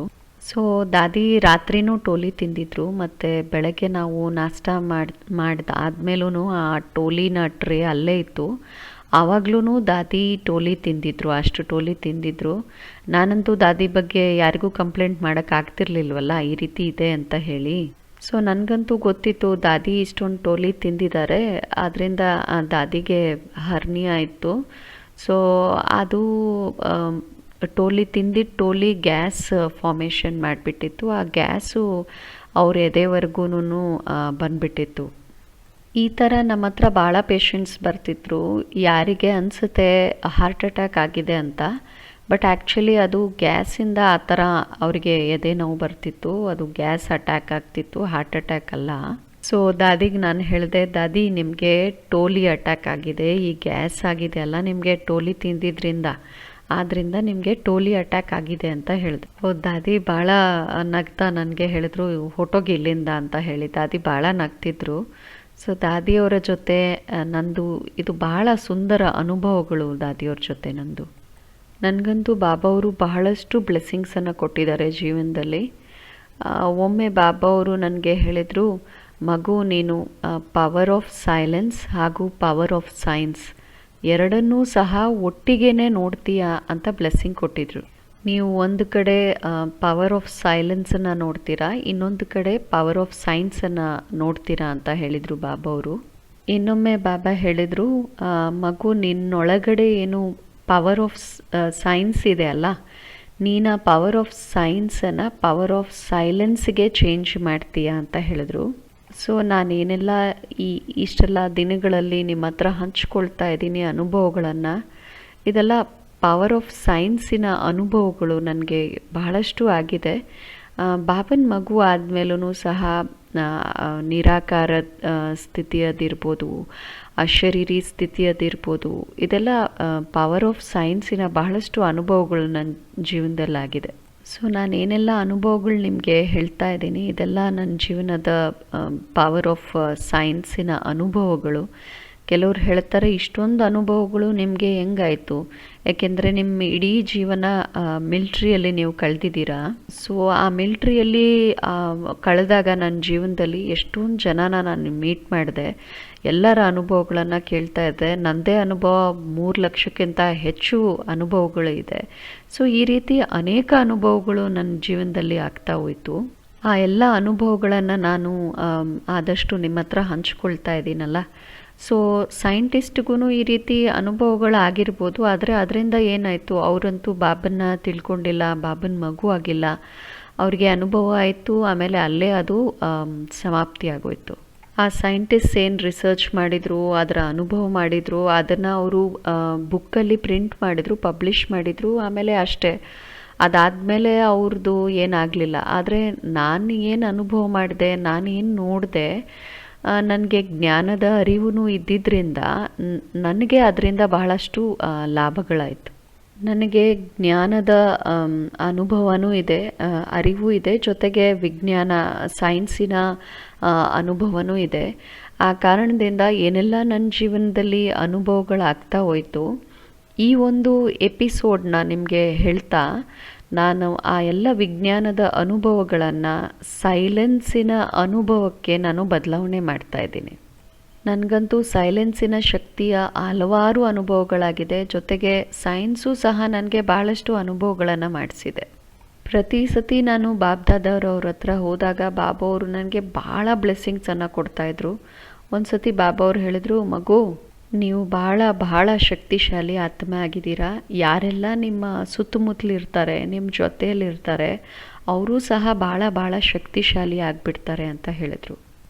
ಇನ್ನೊಂದು ಸತಿ ಬಾಬಾ ಅವರು ನನಗೆ ಬ್ಲೆಸ್ಸಿಂಗ್ಸ್ ಕೊಟ್ಟರು. ಮಗು, ನಿನ್ನ ಪ್ರತಿಯೊಂದು ಹೆಜ್ಜೆಯನ್ನು ಬ್ರಹ್ಮ ಬಾಬಾರವರ ಹೆಜ್ಜೆಯ ಮೇಲೆ ಇಡ್ತಾ ಇದೆಯಾ, ಆದ್ದರಿಂದ ನೀವು ಬ್ರಹ್ಮ ಬಾಬಾ ಸಮಾನ ಆಗಿದ್ದೀರಾ ಅಂತ ಹೇಳಿ ಈ ರೀತಿ ಬಾಬಾ ಅವರು ನನಗೆ ಅನೇಕ ಸುಂದರ ವರದಾನಗಳನ್ನು ಕೊಡ್ತಾಯಿದ್ರು. ನಾನು ನಿಮಗೆಲ್ಲ ಈಗ ಒಂದು ಸೈನ್ಸಿನ ಅನುಭವವನ್ನು ತಿಳಿಸ್ತೀನಿ. ನೋಡಿ, ಸೈನ್ಸಲ್ಲೂ ಸಹ ಬಹಳ ಜ್ಞಾನ ಇದೆ, ಆಧ್ಯಾತ್ಮಿಕ ಜ್ಞಾನ. ಆದರೆ ಯಾರೆಲ್ಲ ದೊಡ್ಡ ಸೈಂಟಿಸ್ಟ್ಸ್ ಇದ್ದಾರೆ, ದೊಡ್ಡ ಸೈಂಟಿಸ್ಟ್ ಯಾರೆಲ್ಲ ಇದ್ದಾರೆ, ಕೇವಲ ಅಮೇರಿಕಾದಲ್ಲೇ ಅಷ್ಟೇ ಅಲ್ಲ, ಆದರೆ ಇಡೀ ವಿಶ್ವದಲ್ಲಿ ಭಾಳ ದೊಡ್ಡ ಸೈಂಟಿಸ್ಟು ಈ ಆಧ್ಯಾತ್ಮಿಕ ಫೀಲ್ಡಲ್ಲೂ ಬಹಳಷ್ಟು ರಿಸರ್ಚನ್ನು ಮಾಡಿದ್ದಾರೆ, ಅದರ ಜ್ಞಾನ ಇದೆ. ಆದರೆ ಬಾಬಾ ಅವ್ರು ನಮಗೇನು ಜ್ಞಾನ ಕೊಡ್ತಾರೆ ಅದಂತೂ ಕೇವಲ ನಮ್ಮ ಹತ್ರ ಮಾತ್ರ ಇದೆ, ಅವರಿಗೆ ಅದರ ಅರಿವಿಲ್ಲ. ನಮಗಂತೂ ಬಾಬಾ ಅವ್ರು ಕೊಟ್ಟಿರೋ ಜ್ಞಾನ ಏನಿದೆ, ಜೊತೆಗೆ ಆ ಸೈಂಟಿಸ್ಟ್ ಏನು ರಿಸರ್ಚ್ ಮಾಡ್ತಿದ್ದಾರೆ ಆ ಒಂದು ಆಧ್ಯಾತ್ಮಿಕ ಜ್ಞಾನ ಎರಡನ್ನೂ ತಿಳ್ಕೊಂಡಾಗ ನಮಗೆ ಒಂದು ಸೆಕೆಂಡಲ್ಲಿ ಅರಿವಾಗ್ಬಿಡುತ್ತೆ. ಯಾಕೆಂದರೆ ನಮಗೆ ಬಾಬಾ ಅವ್ರು ಕೊಟ್ಟಿರೋ ಜ್ಞಾನನೂ ಇರೋ ಕಾರಣ. ಸೊ ಯಾವಾಗ ಜಗದೀಶ್ ಭಾಯ್ ಬಂದಿದ್ದರು ನಮ್ಮ ಹತ್ರ ಸ್ಯಾನಿಟೋರಿಯಮ್ಗೆ, ಆಗ 1 ತಿಂಗಳು ಇಲ್ಲಿದ್ದರು. ಆ ಟೈಮಲ್ಲಿ ಭಾಳ ದೊಡ್ಡ ರಿಸರ್ಚ್ ಕಾನ್ಫರೆನ್ಸ್ ಆಗೋದಿತ್ತು ಅಲ್ಲಿ. ಈ ಒಂದು ಕಾನ್ಫರೆನ್ಸು ಹ್ಯೂಸ್ಟನ್ನಲ್ಲಿ ನಡೆಯೋದಿತ್ತು. ಸೊ ನಾನು ಜಗದೀಶ್ ಭಾಯ್ ಇಬ್ಬರೂ ಸಹ ಹ್ಯೂಸ್ಟನ್ಗೆ ಆ ಒಂದು ರಿಸರ್ಚ್ ಕಾನ್ಫರೆನ್ಸ್ಗೋಸ್ಕರ ಹೋದ್ವಿ. ಅಲ್ಲಿ ಸುಮಾರು 500 ಜನ ಕ್ಯಾಂಡಿಡೇಟ್ಸು, ದೊಡ್ಡ ಸೈಂಟಿಸ್ಟ್ ಕ್ಯಾಂಡಿಡೇಟ್ಸು ಆ ಒಂದು ರಿಸರ್ಚ್ ಕಾನ್ಫರೆನ್ಸ್ಗೆ ಬಂದಿದ್ದರು. ಆ ಕಾನ್ಫರೆನ್ಸ್ಗೆ ಹೋಗಲಿಕ್ಕೋಸ್ಕರ ನಾವು ಒಬ್ಬರು ಸೆಕ್ರೆಟ್ರಿಯನ್ನು, ಭಾಳಷ್ಟು ಜನ ಸೆಕ್ರೆಟ್ರಿಯನ್ನು ನಾವು ಮೀಟ್ ಮಾಡಿದ್ವಿ ಆ ಕಾನ್ಫರೆನ್ಸ್ಗೆ ಹೋಗಲಿಕ್ಕೆ.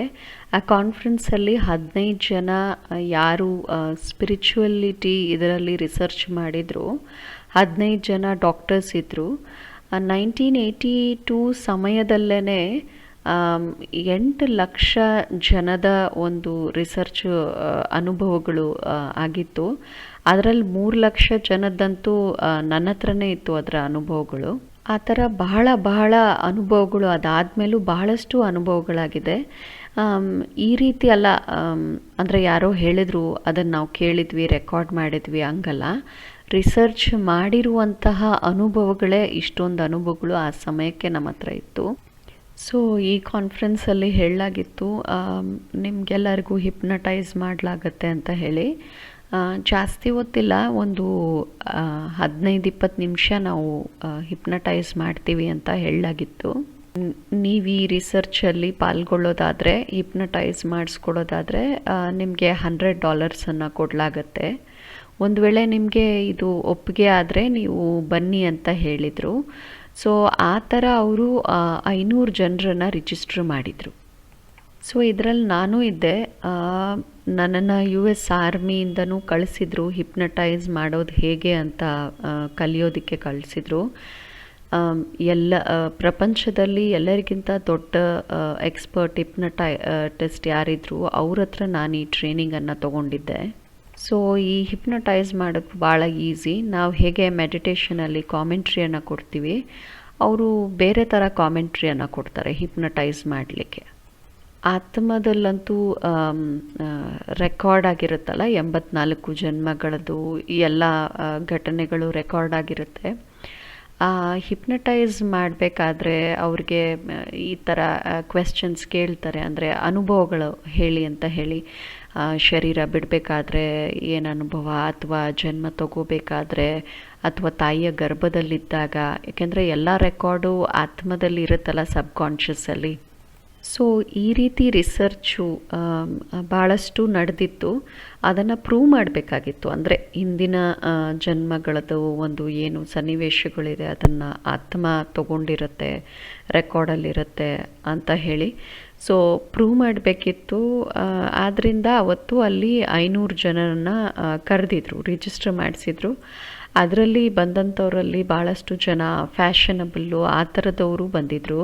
ಸೊ ಈ ಒಂದು ಕಾನ್ಫರೆನ್ಸಲ್ಲಿ ಯಾರು ಹಿಪ್ನೋಟಿಸ್ಟ್ ಇದ್ದರೂ ಅವರು ಸಹ ಹಿಪ್ನಟೈಸ್ ಆಗಬೇಕಾಗಿತ್ತು ಆ್ಯಸ್ ಎ ಕಂಟ್ರೋಲ್.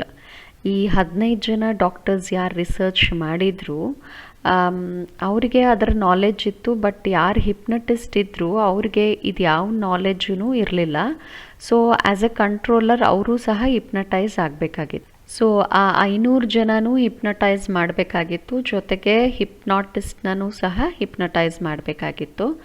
ನನಗೆ ಹೇಳಲಾಯಿತು, ನೀವು ಏನು ಕ್ವೆಶ್ಚನ್ಸ್ ಕೇಳಬೇಕು ಅನ್ನೋದು ಒಂದು 2-3 ಕ್ವೆಶ್ಚನ್ಸ್ ನಮಗೆ ಕೊಡಿ ಅಂತ ಹೇಳಿದರು.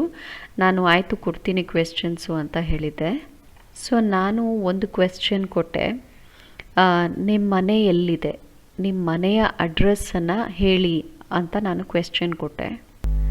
ನೀವು ಎಲ್ಲಿಂದ ಬಂದಿದ್ದೀರಾ ಮತ್ತು ಎಲ್ಲಿಗೆ ಹೋಗಬೇಕಾಗಿದೆ ಅಂತ ಫಸ್ಟ್ ಕ್ವೆಶ್ಚನ್ ಕೇಳಿದೆ.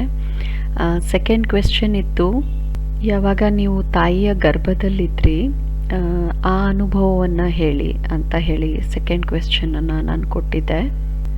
ಈ 2 ಪ್ರಶ್ನೆಗಳಲ್ಲದೆ ಬೇರೆ ಬೇರೆ ಕ್ವೆಶ್ಚನ್ಸನ್ನು ಬೇರೆ ಸೈಂಟಿಸ್ಟ್ ಡಾಕ್ಟರ್ಸ್ ಯಾರಿದ್ರು ಅವ್ರು ಕೇಳ್ತಿದ್ರು. ಯಾರು ರಿಸರ್ಚ್ ಮಾಡ್ತಿದ್ರು ಅವ್ರಿಗಂತೂ ಅದರ ಆನ್ಸರ್ಸ್ ಗೊತ್ತಿತ್ತು, ಯಾಕೆಂದರೆ ಆಲ್ರೆಡಿ ಇದರ ರಿಸರ್ಚ್ ಆಗಿತ್ತು. ಸೊ ಆ ಡಾಕ್ಟರ್ಸ್ಗಂತೂ ಅದರ ಆನ್ಸರ್ಸ್ ಗೊತ್ತಿತ್ತು. ನಾನಂತೂ ಬ್ರಾಹ್ಮಿನ್ ಆಗಿದ್ದೆ, ಅದರಿಂದ ನನಗಂತೂ ಆನ್ಸರ್ ಗೊತ್ತಿತ್ತು. ಮತ್ತು ಸೈಂಟಿಸ್ಟ್ ರಿಸರ್ಚ್ ಮಾಡಿದರು, ಅವ್ರಿಗೂ ಆನ್ಸರ್ ಗೊತ್ತಿತ್ತು. ಸೊ ಇದಾದಮೇಲೆ ಇಡೀ ಸಭೆಯನ್ನು ಹಿಪ್ನಟೈಸ್ ಮಾಡಲಾಯಿತು. ಆಮೇಲೆ ಪ್ರಶ್ನೆ ಕೇಳಿದರು, ನೀವು ಎಲ್ಲಿನವರಾಗಿದ್ದೀರಾ, ನಿಮ್ಮ ಅಡ್ರೆಸ್ ಏನು ಅಂತ ಕೇಳಿದರು. ಸೊ ಎಲ್ಲರೂ ಹೇಳಿದರು, ನನ್ನ ಅಡ್ರೆಸ್ಸು ಸೋಲ್ ವರ್ಲ್ಡ್ ಆಗಿದೆ ಅಂತ ಹೇಳಿದರು. ನಿರ್ವಾಣ ಅಂತ ಹೇಳಿದ್ರು. ಸೊ ನನ್ನನ್ನು ಕೇಳಿದ್ರು ಅವರು, ನಿರ್ವಾಣ ಅಂದರೆ ಏನು ಅಂತ ಹೇಳಿ. ನಾನು ಹೇಳಿದೆ, ನಿರ್ವಾಣ ಅಂದರೆ ಸೋಲ್ ವರ್ಲ್ಡು. ಆ ಜಾಗ ಎಲ್ಲಿ ಸೌಂಡ್ ಇಲ್ಲ, ವಾಯ್ಸ್ ಇಲ್ಲ, ಅದಕ್ಕೆ ನಿರ್ವಾಣ ಅಂತ ಹೇಳ್ತಾರೆ, ಸೋಲ್ ವರ್ಲ್ಡ್ ಆಗಿದೆ. ಸೊ ಆಗ ಅವರು ಕೇಳಿದರು, ನೀವು ಅಡ್ರೆಸ್ಸಲ್ಲಂತೂ ಈ ಅಡ್ರೆಸ್ ಬರೆದಿದ್ದೀರಾ, ನನ್ನ ಅಡ್ರೆಸ್ ಇದು ಅಂತ ಹೇಳಿ. ಈಗ ನೀವು ಹೇಳ್ತಾ ಇದ್ದೀರಾ ನನ್ನ ಅಡ್ರೆಸ್ಸು ಸೋಲ್ ವರ್ಲ್ಡ್ ಅಂತ ಹೇಳ್ತಾ ಇದ್ದೀರಾ. ಸೊ ನೀವು ಬರೆದಿರೋದೇ ಬೇರೆ, ನೀವು ಹೇಳ್ತಾ ಇರೋದೇ ಬೇರೆ, ಇದು ಹೇಗಾಗತ್ತೆ ಅಂತ ಡಾಕ್ಟ್ರು ಗೊತ್ತಿಲ್ಲದಿರೋರ ಥರ ಕೇಳ್ತಾಯಿದ್ರು ಪಾರ್ಟಿಸಿಪೆಂಟ್ಸ್ನ. ಆಗ ಪಾರ್ಟಿಸಿಪೆಂಟ್ ಹೇಳ್ತಾಯಿದ್ರು, ನೀವು ಈ ಥರ ಕ್ವೆಶ್ಚನ್ ಕೇಳ್ತಾ ಇದ್ದೀರಾ. ನಾನು ಬರೆದಿರೋ ಅಡ್ರೆಸ್ ಏನಿದೆ ಅದು ಈ ಪ್ರಪಂಚದ ಅಡ್ರೆಸ್ ಆಗಿದೆ. ಆದರೆ ನೀವು ನನ್ನನ್ನು ಕ್ವೆಶ್ಚನ್ ಕೇಳಿದ್ದು ನಿಮ್ಮ ಅಡ್ರೆಸ್ ಏನು ಅಂತ ಹೇಳಿ. ಸೊ ನನ್ನ ಅಡ್ರೆಸ್ಸು ಸೋಲ್ ವರ್ಲ್ಡ್ ಆಗಿದೆ ಅಂತ ಹೇಳಿದರು. ಪಾರ್ಟಿಸಿಪೆಂಟ್ಸ್ ಎಲ್ಲ ಹೇಳ್ತಿದ್ರು, ನನ್ನ ಮನೆ ಅಂತೂ, ನನ್ನ ಅಡ್ರೆಸ್ ಅಂತೂ ನಿರ್ವಾಣ ಆಗಿದೆ ಅಂತ ಹೇಳ್ತಾಯಿದ್ರು. ಆಗ ಅದರಲ್ಲಿ ಒಬ್ಬರು ಸೈಂಟಿಸ್ಟು ಕೇಳಿದರು, ಅದಂತೂ ಸೌಂಡ್ ಇಲ್ಲದೆ ಇರುವಂತಹ ಜಾಗ ಆಗಿದೆ, ಬಹಳ ದೂರ ಇದೆ, ಅದು ಹೇಗೆ ನಿಮ್ಮ ಮನೆ ಆಗೋಕ್ಕೆ ಸಾಧ್ಯ ಅಂತ ಹೇಳಿ ಮತ್ತೆ ಪ್ರಶ್ನೆ ಕೇಳಿದ್ರು. ಅಲ್ಲಿ ಎಷ್ಟು ಜನರನ್ನ ಹಿಪ್ನೋಟೈಸ್ ಮಾಡಿದ್ರೋ, 500 ಜನನ, ಅಷ್ಟೂ ಜನನೂ ಸಹ ಈ ಪ್ರಶ್ನೆಗೆ ಇಂಥದ್ದೇ ಉತ್ತರವನ್ನು ಕೊಡ್ತಾಯಿದ್ರು. ಆಗ ಅವ್ರನ್ನ ಕೇಳಲಾಯಿತು, ನಿಮ್ಮ ಶರೀರದ ಅಡ್ರೆಸ್ಸನ್ನು ಹೇಳಿ, ನೀವು ಯಾವ ಶರೀರದಲ್ಲಿದ್ದೀರಲ್ಲ ಅದರ ಅಡ್ರೆಸ್ಸನ್ನು ಹೇಳಿ ಅಂದಾಗ ಅವ್ರು ಹೇಳಿದರು, ನನ್ನ ಶರೀರದ ಅಡ್ರೆಸ್ ಅಂತೂ ಪೃಥ್ವಿ ಆಗಿದೆ, ಭೂಮಿ ಆಗಿದೆ. ಶರೀರದ ಬಗ್ಗೆ ಕೇಳಬೇಕಾದ್ರೆ, ಅಡ್ರೆಸ್ ಹೇಳಬೇಕಾದ್ರೆ, ಶರೀರ ಅಂತೂ ಪೃಥ್ವಿದಾಗಿದೆ, ಅದಂತೂ ಒಂದು ವಸ್ತು ಆಗಿದೆ. ನಾನು ಯಾವಾಗ ಯೂಸ್ ಮಾಡಬೇಕೋ ಆಗ ನಾನು ಅದನ್ನು ತೊಟ್ಕೊಳ್ತೀನಿ ಅಷ್ಟೇ ಅಂತ ಹೇಳಿದರು. ಆ ಶರೀರ ಅಂತೂ ಒಂದು ವಸ್ತು ಆಗಿದೆ, ನನ್ನ ಕಾಸ್ಟ್ಯೂಮ್ ಆಗಿದೆ. ಯಾವಾಗ ನಾನು ಯೂಸ್ ಮಾಡಬೇಕು, ಪಾರ್ಟ್ ಮಾಡಬೇಕು, ನಾನು ಅದನ್ನು ತೊಟ್ಕೊಳ್ತೀನಿ. ನನ್ನ ಪಾರ್ಟ್ ಮುಗಿದ ಮೇಲೆ ನಾನು ಆ ಕಾಸ್ಟ್ಯೂಮ್ನ ಬಿಟ್ಬಿಡ್ತೀನಿ, ನಾನು ಹೊರಟೋಗ್ತೀನಿ ಅದರಿಂದ ಹೊರಗಡೆ. ಈ ಥರ ಆ್ಯಕ್ಯುರೇಟ್ ಜವಾಬನ್ನು ಕೊಟ್ಟರು. ಯಾರನ್ನು ಹಿಪ್ನೋಟೈಸ್ ಮಾಡಿ ಕೇಳ್ತಿದ್ರು ಅವ್ರು ಇಷ್ಟು ಫ್ಯಾಷನಬಲ್. ಆದರೆ ಅವ್ರನ್ನ ಹಿಪ್ನಟೈಸ್ ಮಾಡಿದ ಮೇಲೆ ನಿಮ್ಮ ಮನೆ ಎಲ್ಲಿದೆ, ಅದರ ಅಡ್ರೆಸ್ ಏನು ಅಂತ ಕೇಳಿದ ಮೇಲೆ ಅವ್ರದ್ದು ಆ ಥರ ಸ್ಥಿತಿ ಇತ್ತು. ಈ ಶರೀರ ಏನೋ ಬೇರೆ ವಸ್ತು, ಇದು ನಾನಲ್ಲ ಅನ್ನೋ ಥರ. ಯಾವಾಗ ಹಿಪ್ನಟೈಸ್ ಮಾಡಿದ್ರು ಆಗ ಈ ಬಾಡಿ ಕಾನ್ಷಿಯಸ್ ಅನ್ನೋದು ಅವ್ರಿಗೆ ಮರ್ತೋದ್ರು. ಅವ್ರಿಷ್ಟು ಫ್ಯಾಷನಬಲ್ಲು, ಇಷ್ಟೊಂದು ಇದ್ದಿದ್ರು. ಆದರೆ ಯಾವಾಗ ಹಿಪ್ನಟೈಸ್ ಮಾಡಿದಾಗ ಇದಂತೂ ಒಂದು ವಸ್ತು ಇದೇನೋ ಬೇರೆ ಅನ್ನೋ ಥರ ಅವರಿಗೆ ಆ ಭಾವನೆಯಲ್ಲಿ ಇದ್ದರು.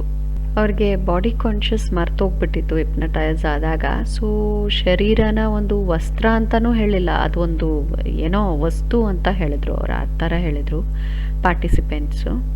ನೆಕ್ಸ್ಟ್ ಕ್ವೆಶ್ಚನ್ ಕೇಳಲಾಯಿತು, ನೀವು ನಿಮ್ಮ ತಾಯಿಯ ಗರ್ಭದಲ್ಲಿದ್ದಾಗ ನಿಮ್ಗೇನು ಅನುಭವ ಆಯಿತು ಅಂತ ಹೇಳಿ. ಆಗ ಎಲ್ಲರೂ ಸಹ ಈ ಥರ ಎರಡೂ ಕೈಗಳನ್ನು ತಮ್ಮ ಕಣ್ಣು ಮೇಲೆ ಇಟ್ಕೊಂಡು ಹಿಂಗೆ ಕಣ್ಣು ಮುಚ್ಕೊಂಡು ತಲೆ ಬಗ್ಗಿಸ್ಬಿಟ್ರು ಎಲ್ಲರೂ ಪಾರ್ಟಿಸಿಪೆಂಟ್ಸು. ಎಲ್ಲರೂ ಹಾಯ್ ಹಾಯ್ ಅಂತ ಹೇಳಿದರು. ಭಾಳ ದುಃಖದ ಅನುಭವ ಇತ್ತು ಅಂತ ಹೇಳಿದರು. ಆ ಗರ್ಭದಲ್ಲಿದ್ದಾಗ ಈ ಥರ ಅನುಭವ ಆಯಿತು, ನಾನು ಬಹಳ ಏನೋ ಕೆಟ್ಟದ್ದು ಮಾಡಿದ್ದೀನಿ, ಅದಕ್ಕೋಸ್ಕರ ನನ್ನನ್ನು ಹಿಡ್ಕೊಂಡು ಜೈಲಲ್ಲಿ ಹಾಕಿಬಿಟ್ಟಿದ್ದಾರೆ ಅನ್ನೋ ಥರ. ತಾಯಿಯ ಗರ್ಭದಲ್ಲಿ ಜೈಲಲ್ಲಿ ಇಟ್ಟಂಗೆ ಇತ್ತು. ನನ್ನನ್ನು ಬಹಳ ನಾನು ಕೆಟ್ಟ ಕೆಲಸ ಮಾಡಿ ಯಾರಾದರೂ ನನಗೆ ಶಿಕ್ಷೆಯನ್ನು ಕೊಡಬೇಕು ಅಂತ ಇರುತ್ತಲ್ಲ, ಆ ಥರ ಶಿಕ್ಷೆಯನ್ನು, ದುಃಖನ ನಾನು ತಾಯಿಯ ಗರ್ಭದಲ್ಲಿ ಅನುಭವ ಮಾಡಿದೆ ಅಂತ ಹೇಳಿದರು. ಆಗ ಕರ್ಮ ಅನ್ನೋ ಶಬ್ದ ಅವ್ರು ಯೂಸ್ ಮಾಡಿದ್ರಲ್ಲ, ಕೆಟ್ಟ ಕರ್ಮ ಅನ್ನೋ ಶಬ್ದದ ಬಗ್ಗೆ ಅವರು ಸ್ಟ್ರೆಸ್. ಅಲ್ಲಿ ಇರುವಂಥವ್ರು ಯಾರೂ ಕರ್ಮ ಅನ್ನೋ ಶಬ್ದ ಕೇಳಿರಲಿಲ್ಲ. ಈ ಶಬ್ದ ಕೇಳಿದ ತಕ್ಷಣ ನನ್ನನ್ನು ಕೇಳಿದ್ರು ಆ ಸೈಂಟಿಸ್ಟು, ಕರ್ಮ ಅನ್ನೋದ್ರ ಬಗ್ಗೆ ನಿಮಗೆ ಗೊತ್ತಿದೆಯಾ ಅಂತ ಹೇಳಿ. ಆಗ ನಾನು ಹೇಳಿದೆ, ಹೌದು ನಂಗೆ ಗೊತ್ತಿದೆ ಅಂತ ಹೇಳಿ. ಸೊ ನಾನು ಹೇಳಿದೆ, ಕರ್ಮ ಮೀನ್ಸ್ ನಾವೇನೋ ಸುಳ್ಳು ಕೆಲಸಗಳನ್ನು ಮಾಡಿರ್ತೀವಿ, ರಾಂಗ್ ಡೀಡ್ಸನ್ನು ಮಾಡಿರ್ತೀವಿ, ಅದಕ್ಕೆ ಕರ್ಮ ಅಂತ ಹೇಳಲಾಗತ್ತೆ ಪಾಸ್ಟಲ್ಲಿ. ಸೊ ಅದಕ್ಕೆ ಕರ್ಮ ಅಂತ ಹೇಳ್ತೀವಿ ಅಂತ. ಸೊ ನಾವೇನು ಕೆಲಸ ಮಾಡ್ತೀವಿ ಅದಕ್ಕೆ ಕರ್ಮ ಅಂತ ಹೇಳ್ತಾರೆ. ಸೊ ಅವ್ರಿಗೆ ಅರ್ಥ ಆಗೋಯ್ತು, ನಾವೇನೆಲ್ಲ ಕೆಲಸಗಳು ಮಾಡ್ತೀವಿ, ಕೆಟ್ಟ ಕೆಲಸಗಳು, ಅದರದ್ದು ಕೆಟ್ಟ ಕರ್ಮ ಅಂತ ಹೇಳಲಾಗತ್ತೆ ಅಂತ ಹೇಳಿ. ಅವರೆಲ್ಲ ಪಾರ್ಟಿಸಿಪೆಂಟ್ಸ್ ಹೇಳಿದರು, ನಮಗೆ ಈ ರೀತಿ ಅನುಭವ ಆಗ್ತಾ ಇತ್ತು ಆ ಗರ್ಭದಲ್ಲಿದ್ದಾಗ, ಬೇಗ ಈ ಜೈಲಿಂದ ನಾವು ಹೊರಗಡೆ ಬಂದುಬಿಡಬೇಕು ಅಂತ. ಅಷ್ಟು ಒಂಥರ ದುಃಖದ ಅನುಭವ ಅಲ್ಲಿ ಆಗ್ತಾಯಿತ್ತು. ಆದ್ದರಿಂದನೇ ಗರ್ಭದಿಂದ ಹೊರಗಡೆ ಬಂದ ತಕ್ಷಣ ನಾವು ಮಕ್ಕಳು ಅಳ್ತೀವಿ ಅಂತ ಹೇಳಿದರು. ಏಕೆಂದರೆ ನಿಮಗೆಲ್ಲ ಗೊತ್ತಿದೆ, ಗರ್ಭದಿಂದ ಹೊರಗಡೆ ಬಂದಾಗ ಮಕ್ಕಳೆಲ್ಲ ಅಳ್ತಾರೆ ಅಂತ ಹೇಳಿ. ಬಾಬಾ ಅಂತೂ ಹೇಳಿಬಿಟ್ಟಿದ್ದಾರೆ ನಮಗೆ ಸತ್ಯುಗದಲ್ಲಿ ಗರ್ಭ ಹೇಗಿರುತ್ತೆ ಅಂತ ಹೇಳಿ. ಅಲ್ಲಿ ಸತ್ಯುಗದಲ್ಲಿ ಬಹಳ ಖುಷಿಯಿಂದ ಮಗು ಹೊರಗಡೆ ಬರುತ್ತೆ, ಮತ್ತು ಯಾರೆಲ್ಲ ಎದುರುಗಡೆ ಇರ್ತಾರೆ ಅವ್ರಿಗೂ ಖುಷಿ ಇರುತ್ತೆ. ಆದರೆ ಇಲ್ಲಿ ಗರ್ಭದಿಂದ ಹೊರಗಡೆ ನಾವು ಭಾಳ ದುಃಖಿಗಳಾಗಿ ಹೊರಗಡೆ ಬರ್ತೀವಿ ಅಂತ ಹೇಳಿದರು. ಸೊ ಈ ಜ್ಞಾನ ಏನಿದೆ, ಯಾರೆಲ್ಲ ರಿಸರ್ಚ್ ಮಾಡಿದ್ದಾರೆ ಆ ಎಲ್ಲ ಸೈಂಟಿಸ್ಟ್ಗಳಿಗೂ ಈ ಜ್ಞಾನ ಇದೆ. ಬಟ್ ಬಾಬನ್ ಜ್ಞಾನ ಅವ್ರಿಗೆ ಯಾರಿಗೂ ಸಹ ಇಲ್ಲ. ಪರಂಧಾಮದ್ದಿರ್ಬೋದು, ನಿರ್ವಾಣದ್ದಿರ್ಬೋದು, ಬಾಬಾ ಅವ್ರದ್ದಿರ್ಬೋದು, ಇಷ್ಟು ಉನ್ನತವಾದಂತಹ ಜ್ಞಾನ ನಮ್ಮ ಹತ್ರ ಮಾತ್ರ ಇದೆ. ಅವರಿಗೆ ಗೊತ್ತಿದೆ, ಅನುಭವ ಆಯಿತು ಅಷ್ಟೇ. ಅದರ ನಾಲೆಡ್ಜ್ ಅನ್ನೋದು ಅವರಿಗೆ ಇಲ್ಲ. ಅವ್ರಿಗೇನೆಂದರೆ ರಿಸರ್ಚ್ ಆಯಿತು, ನಾವು ಒಂದು ಬುಕ್ ಬರೆದ್ವಿ, ಪಬ್ಲಿಷ್ ಮಾಡಿದ್ವಿ, ಆಗೋಯ್ತು ಅಷ್ಟೇ. ಅದಾದಮೇಲೆ ಒಬ್ಬರು ಹಿಪ್ನಟಿಸ್ಟು ಒಬ್ಬ ಪಾರ್ಟಿಸಿಪೆಂಟ್ನ ಕೇಳಿದರು, ನಿಮ್ಮ ಮನೆಯ ವರ್ಣನೆಯನ್ನು ಮಾಡಿ ಅಂತ ಹೇಳಿ. ನೋಡಿ, ನನ್ನ ಹಿಂದೆ ಏನು ಹಾಕಿದ್ದೀನಲ್ಲ, ಇದು ನನ್ನ ಭಾಳ ಫೇವ್ರೆಟ್ ಆದಂತಹ ಚಿತ್ರ, ಪರಂಧಾಮ ಚಿತ್ರ. ಸೊ ಯಾರನ್ನ ಕೇಳಿದ್ರಲ್ಲ ಇವರು ಪಾರ್ಟಿಸಿಪೆಂಟ್ನ, ಆ ಹುಡುಗಿ ಆ ಒಂದು ಮನೆಯನ್ನು ಈ ರೀತಿ ವರ್ಣನೆ ಮಾಡಿದರು. ಆ ನಿರ್ವಾಣದಲ್ಲಿ, ಆ ಸೋಲ್ ವರ್ಲ್ಡಲ್ಲಿ ಭಾಳ ಶಾಂತಿ ಶಾಂತಿ ಶಾಂತಿಯ ಅನುಭವ ಆಯಿತು. ಏಕದಮ್ ಡೀಪ್ ಡೀಪ್ ಸೈಲೆನ್ಸಿನ ಅನುಭವ. ಶರೀರದ ಯಾವುದೇ ಭಾನ ಇಲ್ಲ ಅಲ್ಲಿ. ಶರೀರ ಅಂತ ಏನು ವಸ್ತುನೇ ಇಲ್ಲ, ಶರೀರ ಅನ್ನೋದರ ನೆನಪು ಬರೋದಿಲ್ಲ ಅಲ್ಲಿ.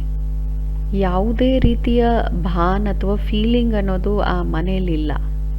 ಹಾಗೂ ಆ ಸೋಲ್ ವರ್ಲ್ಡಲ್ಲಿ ಬಹಳ ಬಹಳ ಹೊಳಿತಾ ಇರುವಂತಹ ಅನೇಕ ನಕ್ಷತ್ರಗಳಿವೆ. ಅವರು ಉಲ್ಟಾ ಟ್ರೀಯನ್ನು ತೋರಿಸಿದ್ರು. ಹೇಗೆ ಬಾಬಾ ಅವರು ನಮ್ಗೆ ತೋರಿಸ್ತಾರಲ್ಲ ಉಲ್ಟಾ ವೃಕ್ಷ, ಆ ಥರ ತೋರಿಸಿದ್ರು. ಸೊ ಉಲ್ಟಾ ವೃಕ್ಷ ಇದೆ ಅಲ್ಲಿ ಆ ಸೈಲೆನ್ಸ್ ವರ್ಲ್ಡಲ್ಲಿ. ಆ ಉಲ್ಟಾ ವೃಕ್ಷದ ಮೇಲೆ ಬಹಳ ಬಹಳ ಹೊಳಿತಾ ಇರುವಂತಹ ತೇಜೋಮಯ ನಕ್ಷತ್ರ ಇದೆ. ಅಲ್ಲಿಂದನೇ ಬಹಳಷ್ಟು ಶಾಂತಿಯ ಶಕ್ತಿ ಅನ್ನೋದು ಬರ್ತಾ ಇದೆ. ಬಹಳ ಶಾಂತಿ ಹಾಗೂ ಆರಾಮದ ಅನುಭವ ಆಗ್ತಾ ಇದೆ. ಹಾಗೂ ನಾವು ನೋಡ್ತಾ ಇದ್ವಿ, ಆ ದೊಡ್ಡ ಲೈಟ್ ಇದೆ ಅಲ್ಲ, ಆ ದೊಡ್ಡ ಲೈಟಿನ ಬಹಳ ಹತ್ತಿರ ಇರುವಂತಹ ನಕ್ಷತ್ರಗಳಿತ್ತಲ್ಲ, ಆ ನಕ್ಷತ್ರಗಳಲ್ಲೂ ಬಹಳಷ್ಟು ತೇಜ ಇತ್ತು, ಬೆಳಕಿತ್ತು, ಹೊಳಪಿತ್ತು. ಸೊ ಏನು ಉಲ್ಟಾ ಟ್ರೀ ಇತ್ತು, ಆ ಟ್ರೀಯಲ್ಲಿ ಮೇಲೆ ಇದ್ದಂತಹ ಆ ದೊಡ್ಡ ಹೊಳಿತಾ ಇರುವಂತಹ ನಕ್ಷತ್ರ ಪವರ್ಫುಲ್ ಏನಿತ್ತು, ಅದ್ರ ಕೆಳಗಡೆ ಇದ್ದಂತಹ ಆತ್ಮಗಳ ಹೊಳಪೇನಿತ್ತು, ಆ ಟ್ರೀಯಲ್ಲಿ ಇನ್ನೂ ಕೆಳಗೆ ಕೆಳಗೆ ಬರ್ತಾ ಹೋದರೆ ಆ ಹೊಳಪು ಇನ್ನೂ ಡಿಮ್ ಆಗ್ತಾ, ಡೌನ್ ಆಗ್ತಾ ಬರ್ತಾ ಇತ್ತು.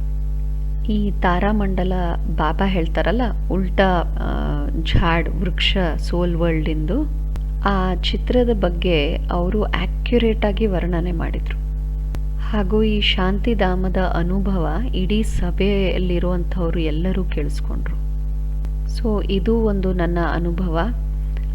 ಇನ್ನೊಂದು ಬಹಳ ರಮಣೀಯವಾದಂತಹ ನಂದು ಒಂದು ಅನುಭವ ಇದೆ. ಯಾವಾಗ ಗಲ್ಫ್ ವಾರ್ ಆಗ್ತಾ ಇತ್ತು, ಆಗ ನಮ್ಗೆ ಯಾರಿಗೂ ಸಹ ಮನೆಗೆ ಹೋಗೋಕ್ಕೆ ಚುಟ್ಟಿ ಇರಲಿಲ್ಲ. ಯಾರೂ ಮನೆಗೆ ಹೋಗೋಂಗಿರಲಿಲ್ಲ. ನಾನು ಸಹ ಸೆಂಟರ್ಗೆ ಹೋಗೋಂಗಿರಲಿಲ್ಲ. ಆಗ ನಾನು ಹೇಳಿದೆ, ನಾನಂತೂ ಸತ್ತೋಗ್ತೀನಿ ಊಟ ಇಲ್ಲದೆ ಅಂತ ಹೇಳಿ. ಆವಾಗ ನನಗೆ ಹೇಳಿದರು, ನಿಮಗೆ ಮಾತ್ರ ಚುಟ್ಟಿ ಇದೆ, ರಾತ್ರಿಗೆ ಹೋಗಿ ಬೆಳಗ್ಗೆ ಬನ್ನಿ ಅಂತ ಹೇಳಿದರು. ನಾನು ಹೇಳಿದೆ, ನಾನಂತೂ ನನ್ನ ಯೋಗ ಕ್ಲಾಸ್ ಮಿಸ್ ಆಗಿಬಿಡುತ್ತೆ, ಯೋಗ ಕ್ಲಾಸ್ ಮಾಡಬೇಕು ಅಂತ ಹೇಳಿದೆ. ಅದಕ್ಕೆ ಅವ್ರು ಹೇಳಿದ್ರು, ಸರಿ ನೀವು ನಿಮ್ಮ ಯೋಗ ಕ್ಲಾಸ್ ಮುಗಿಸ್ಕೊಂಡು ಬಂದುಬಿಡಿ, ನಾನು ಅದಕ್ಕೆ ಚುಟ್ಟಿ ಕೊಡ್ತೀನಿ ಅಂತ ಹೇಳಿದರು. ಸೊ ಆ ಗಲ್ಫ್ ವಾರ್ ಟೈಮಲ್ಲಿ ನಾನು ರಾತ್ರಿ 10 ಗಂಟೆಗೆ ಸೆಂಟ್ರಿಗೆ ಹೋಗ್ತಾ ಇದ್ದೆ. ಆಮೇಲೆ ಬೆಳಗ್ಗೆ ಕ್ಲಾಸನ್ನು ಮಾಡಿಸಿ ಏನಾದರೂ ಸ್ವಲ್ಪ ತಿನ್ನೋದಕ್ಕೆ ತಗೊಂಡು ಬಂದುಬಿಡ್ತಾ ಇದ್ದೆ ಹಾಸ್ಪಿಟಲ್ಗೆ. ಹಾಸ್ಪಿಟ್ಲಲ್ಲಿ ಎಮರ್ಜೆನ್ಸಿ ಹೇಗೆ ಈಗ ಲಾಕ್ಡೌನ್ ನಡೀತಾ ಇದೆ ಅಲ್ಲ, ಹಾಗೆ ಸ್ಯಾನಿಟೋರಿಯಮಲ್ಲಿ ಬಹಳ ದೊಡ್ಡ ಹಾಸ್ಪಿಟ್ಲ್ ಇದೆ. ಅಲ್ಲಿ ವುಂಡೆಡ್ ಸೋಲ್ಜರ್ಸ್ನೆಲ್ಲ ಕರ್ಕೊಂಡು ಬರ್ತಾರೆ. ಅಲ್ಲಿ ವಾರಲ್ಲಿ ಯಾರಿಗೆಲ್ಲ ಗಾಯ ಆಗ್ತಾ ಇತ್ತು, ಆ ಥರ ಎಲ್ಲ ವುಂಡೆಡ್ ಸೋಲ್ಜರ್ಸ್ನ ನಮ್ಮ ಹತ್ರ ಕರ್ಕೊಂಡು ಬರ್ತಾಯಿದ್ರು ನಮ್ಮ ಹಾಸ್ಪಿಟಲ್ಗೆ, ಸ್ಯಾನಿಟೋರಿಯಮಲ್ಲಿ. ಸೊ ನನ್ನ ಡ್ಯೂಟಿ ಏನಾಗಿತ್ತು ಅಂದರೆ, ನಾನು ಆ ಗಾಯಾಳು ಸೋಲ್ಜರ್ಸ್ ಯಾರಿದ್ರು ಅವ್ರ ಹತ್ರ ನಾನು ಕೂತ್ಕೋಬೇಕಾಗಿತ್ತು, ಅವ್ರನ್ನ ನೋಡ್ಕೋಬೇಕಾಗಿತ್ತು. ಅವರು ಸಾಯಬಾರ್ದು ಅಥವಾ ಅವ್ರಿಗೆ ಏನಾದರೂ ಬೇಕಿತ್ತಾ ಮಾಡ್ಕೋಬೇಕಾ ಅಂತ ಹೇಳಿ. ಯಾಕೆಂದರೆ ನಂದಂತೂ ಅದು ಸ್ಪೆಷಾಲಿಟಿ ಆಗಿರಲಿಲ್ಲ. ಸೊ ಒಂದಿನ ನಾನು ಕೂತಿದ್ದೆ, ಇಬ್ಬರು ವುಂಡೆಡ್ ಸೋಲ್ಜರ್ಸ್ ಇದ್ದರು ನನ್ನ ಮುಂದೆ. ಭಾಳ ಅವ್ರಿಗೆ ಪೆಟ್ಟು ಬಿದ್ದಿತ್ತು. ಸೊ ನಾನು ಅವರಿಬ್ಬರ ಹತ್ರ ಕೂತ್ಕೊಂಡು ಅವ್ರ ಜೊತೆ ಮಾತಾಡ್ತಾ ಇದ್ದೆ. ಒಬ್ಬ ಸೋಲ್ಜರ್ನ ಕೇಳಿದೆ, ಯಾವಾಗ ನೀವು ಯುದ್ಧದಲ್ಲಿ ಇದ್ರಿ, ಬಾಂಬೆಲ್ಲ ಸ್ಫೋಟ ಆಯಿತು, ನಿಮಗೆ ಎಲ್ಲ ಇಷ್ಟೆಲ್ಲ ಗಾಯಗಳಾಯಿತು, ಪೆಟ್ಟು ಬಿತ್ತು, ಆಗ ನಿಮಗೇನಾದರೂ ಅನುಭವ ಆಯಿತಾ ಅಂತ ಕೇಳಿದೆ. ಆಗ ಸೋಲ್ಜರ್ ಹೇಳಿದ್ರು, ಅನುಭವ ಅಂತೂ ನನಗೆ ಬಹಳ ಆಯಿತು, ಆದರೆ ನಾನು ಯಾರಿಗೂ ಹೇಳೋದಿಲ್ಲ ಅನುಭವವನ್ನು. ಸೊ ನಾನು ಹೇಳಿದೆ, ಯಾಕೆ, ನನಗೆ ಹೇಳ್ಬೋದಲ್ವಾ ನೀವು ಅನುಭವ ಅಂತ. ಅದಕ್ಕೆ ಆ ಸೋಲ್ಜರ್ ಹೇಳಿದರು, ನಾನು ನಿಮಗೆ ಆ ಅನುಭವ ಹೇಳಿದರೆ ನೀವು ಅನ್ಕೋತೀರಾ ನನಗೆ ಹುಚ್ಚಿಡ್ದಿದೆ ಅಂತ ಹೇಳಿ. ನನ್ನ ಅನುಭವ ಕೇಳಿ ನೀವು ಅನ್ಕೋತೀರಾ ಇವ್ರು ಏಕ್ದಮ್ ಪಾಗಲ್ ಅಂತ, ಆಮೇಲೆ ನೀವು ಬರೆದು ಬಿಡ್ತೀರಾ ಇವ್ರು ಪಾಗಲ್ ಅಂತ ಹೇಳಿ ನನ್ನ ಇದರಲ್ಲಿ ಶೀಟಲ್ಲಿ. ಅದಕ್ಕೆ ನನ್ನ ಅನುಭವ ನಾನು ಯಾರಿಗೂ ಹೇಳಲ್ಲ ಅಂತ ಹೇಳಿದ್ರು. ಅದಕ್ಕೆ ನಾನು ಹೇಳಿದೆ, ನನಗೂ ಭಾಳಷ್ಟು ಅನುಭವಗಳಾಗಿದೆ, ನಾನು ಬೇಕಾದರೆ ಅನುಭವ ನಿಮ್ಮ ಹತ್ರ ಹಂಚ್ಕೊಳ್ತೀನಿ, ನೀವು ನಿಮ್ಮ ಅನುಭವ ನನಗೆ ಹೇಳಿ, ನಾನು ಯಾರಿಗೂ ಸಹ ಅದನ್ನು ಹೇಳಲ್ಲ ಅಂತ ಹೇಳಿದೆ. ಅವ್ರು ನನಗೆ ಹೇಳಿದರು, ಯಾವಾಗ ಬಾಂಬ್ ಸಿಡೀತು ಆಗ ನಾವು 10 ಜನ ಶರೀರ ಬಿಟ್ಬಿಟ್ವಿ. ಆ 10ರಲ್ಲಿ ಯಾರು ಶರೀರ ಬಿಟ್ವಿ, 2 ಸೋಲ್ಜರ್ಸ್ ನಾವು ಸಾಯಲಿಲ್ಲ, ಶರೀರ ಬಿಟ್ವಿ, ಬಾಕಿ 8 ಜನ ಸತ್ತೋದ್ರು. ನಮ್ಮಿಬ್ಬರಿಗೆ ನಾವು ಯಾರು ಸತ್ತಿರಲಿಲ್ಲ, ಇಬ್ಬರು ನಮ್ಮ ಮುಂದೆ ಬಹಳ ಸುಂದರ ಸುಂದರ ಪ್ರಕಾಶಮಯ ಲೈಟ್ ಬಂತು ನಮ್ಮ ಮುಂದೆ. ನಮಗೆ ಬಹಳ ಸುಂದರ ಅನುಭವ ಆಯಿತು ಆ ಲೈಟಿಂದ. ಆ ಲೈಟ್ ಹೇಳ್ತು, ಈಗ ನೀವು ನನ್ನ ಹತ್ರ ಬರೋ ಟೈಮ್ ಇದಲ್ಲ, ನೀವು ವಾಪಸ್ ಹೋಗಿ ಅಂತ ಹೇಳ್ತು. ಈ ಲೈಟ್ ನಮಗೆ ಈಗ ಹೇಳಿಬಿಟ್ಟು ಹೊಟ್ಟೋಯ್ತು. ನಾವಂತೂ ಆ ಸಮಯದಲ್ಲಿ ಶರೀರದ ಭಾನೆ ಮರ್ತೋಗ್ಬಿಟ್ಟಿದ್ವಿ, ಸುದ್ಬುದ್ಧೇ ಮರ್ತೋಗ್ಬಿಟ್ಟಿತ್ತು ನಮಗೆ ಆ ಟೈಮಲ್ಲಿ. ಬಾಬಾ ಅವರು ನಮ್ಗೆ ಹೇಳ್ತಾರಲ್ಲ, ಈ ರೀತಿಯಾದಂಥ ಶರೀರಿ ಸ್ಥಿತಿ ನಮ್ದಾಗಬೇಕು. ಶರೀರ ಅಂದರೆ ಏನು ಅನ್ನೋ ಒಂದು ಭಾನ, ಫೀಲಿಂಗ್ ಕೂಡ ನಮ್ಮಿಂದ ಮರ್ತೋಗ್ಬಿಡ್ಬೇಕು ಅಂತ ಹೇಳ್ತಾರಲ್ವಾ.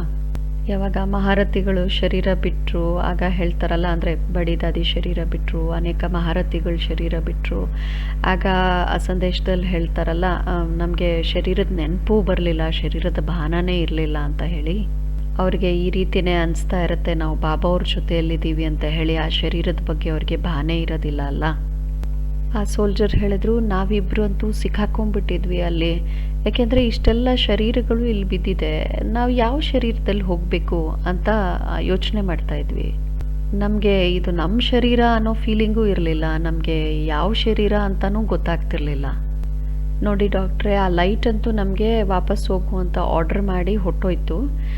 ನಾವಂತೂ ಇಲ್ಲಿ ಸಿಕ್ಕಾಕೊಂಡ್ಬಿಟ್ಟಿದ್ವಿ, ನಾವೇನು ಮಾಡಬೇಕು ಅಂತ ನಮಗೆ ಗೊತ್ತಾಗಲಿಲ್ಲ. ಆಗ ಇನ್ನೊಬ್ಬ ಸೋಲ್ಜರ್ ಹೇಳಿದ್ರು, ಆ ಲೈಟು ನಮ್ಮಿಂದ ದೂರ ಹೊಟ್ಟೋಗಿರಲಿಲ್ಲ, ಗುಮ್ಮಾಗಿರಲಿಲ್ಲ, ಆ ಲೈಟು ನಮ್ಮ ಜೊತೆ ಮಜಾಕ್ ಮಾಡ್ತಾ ಇತ್ತು, ನೋಡಿ ನಿಮ್ಮ ಶರೀರನ ನೋಡಿ ಅಂತ ಹೇಳ್ತಾ ಇತ್ತು, ಹೋಗಿ ಹುಡುಕಿ ನಿಮ್ಮ ಶರೀರನ ಅಂತ ಹೇಳ್ತಾ ಇತ್ತು ಆ ಲೈಟು. ಆಗ ನಮಗೆ ಶಬ್ದ ಕೇಳಿ ಬಂತು, ಯಾರೋ ಹೇಳ್ತಾ ಇದ್ರು, ಇವ್ರ ತಂದೆ ಬಹಳ ದೊಡ್ಡ ವ್ಯಕ್ತಿಯಾಗಿದ್ದರು, ಯಾರ ಮಗ ಶರೀರ ಬಿಟ್ಟಿದ್ದಾರೆ, ಯಾರಿಗೆ ಅನುಭವ ಆಗ್ತಾ ಇತ್ತು ಅವರನ್ನು ತೋರಿಸ್ತಾ, ಇವ್ರ ತಂದೆ ಭಾಳ ದೊಡ್ಡ ವ್ಯಕ್ತಿಯಾಗಿದ್ದಾರೆ ಅಂತ ಹೇಳ್ತಾ ಇದ್ರು.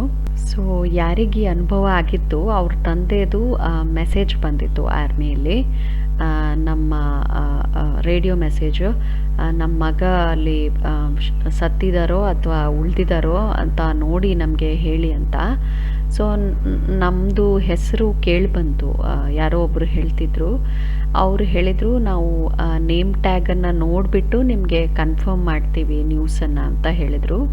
ಆಗ ನಾವು ಅಂದ್ಕೊಂಡ್ವಿ, ನಾವು ನೇಮ್ ಟ್ಯಾಗ್ ನೋಡಿಬಿಟ್ಟು ನಮ್ಮ ಶರೀರದಲ್ಲಿ ಹೋಗೋಣ ಅಂತ ಹೇಳಿಬಿಟ್ಟು ನಾವು ನೋಡಿದ್ವಿ, ನಮ್ಮ ನೇಮ್ ಟ್ಯಾಗ್ ಇತ್ತು ಆ ಶರೀರದಲ್ಲಿ. ಆಗ ನಾವು ಅದರಲ್ಲಿ ಪ್ರವೇಶ ಮಾಡಿದ್ವಿ.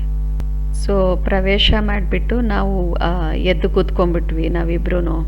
ಸೊ ನಾನು ಕೇಳಿದೆ, ನೋಡಿ ನೀವು ನಿಮ್ಮ ಶರೀರನ ಎಷ್ಟು ಚೆನ್ನಾಗಿ ನೇಮ್ ಟ್ಯಾಗಿಂದ ಕಂಡಿಡ್ದು ಬಿಟ್ರಿ ಅಂತ ಹೇಳಿದ್ರೆ, ಇಲ್ಲ ನಾವು ಕೇಳಿದ್ವಿ ನೇಮ್ ಟ್ಯಾಗಿಂದ ನಾವು ಕಂಡಿಡಿಬೋದು ಅಂತ ಹೇಳಿ, ಸೊ ಅದರಲ್ಲಿ ಬಂದು ಸೇರಿಕೊಂಡ್ವಿ.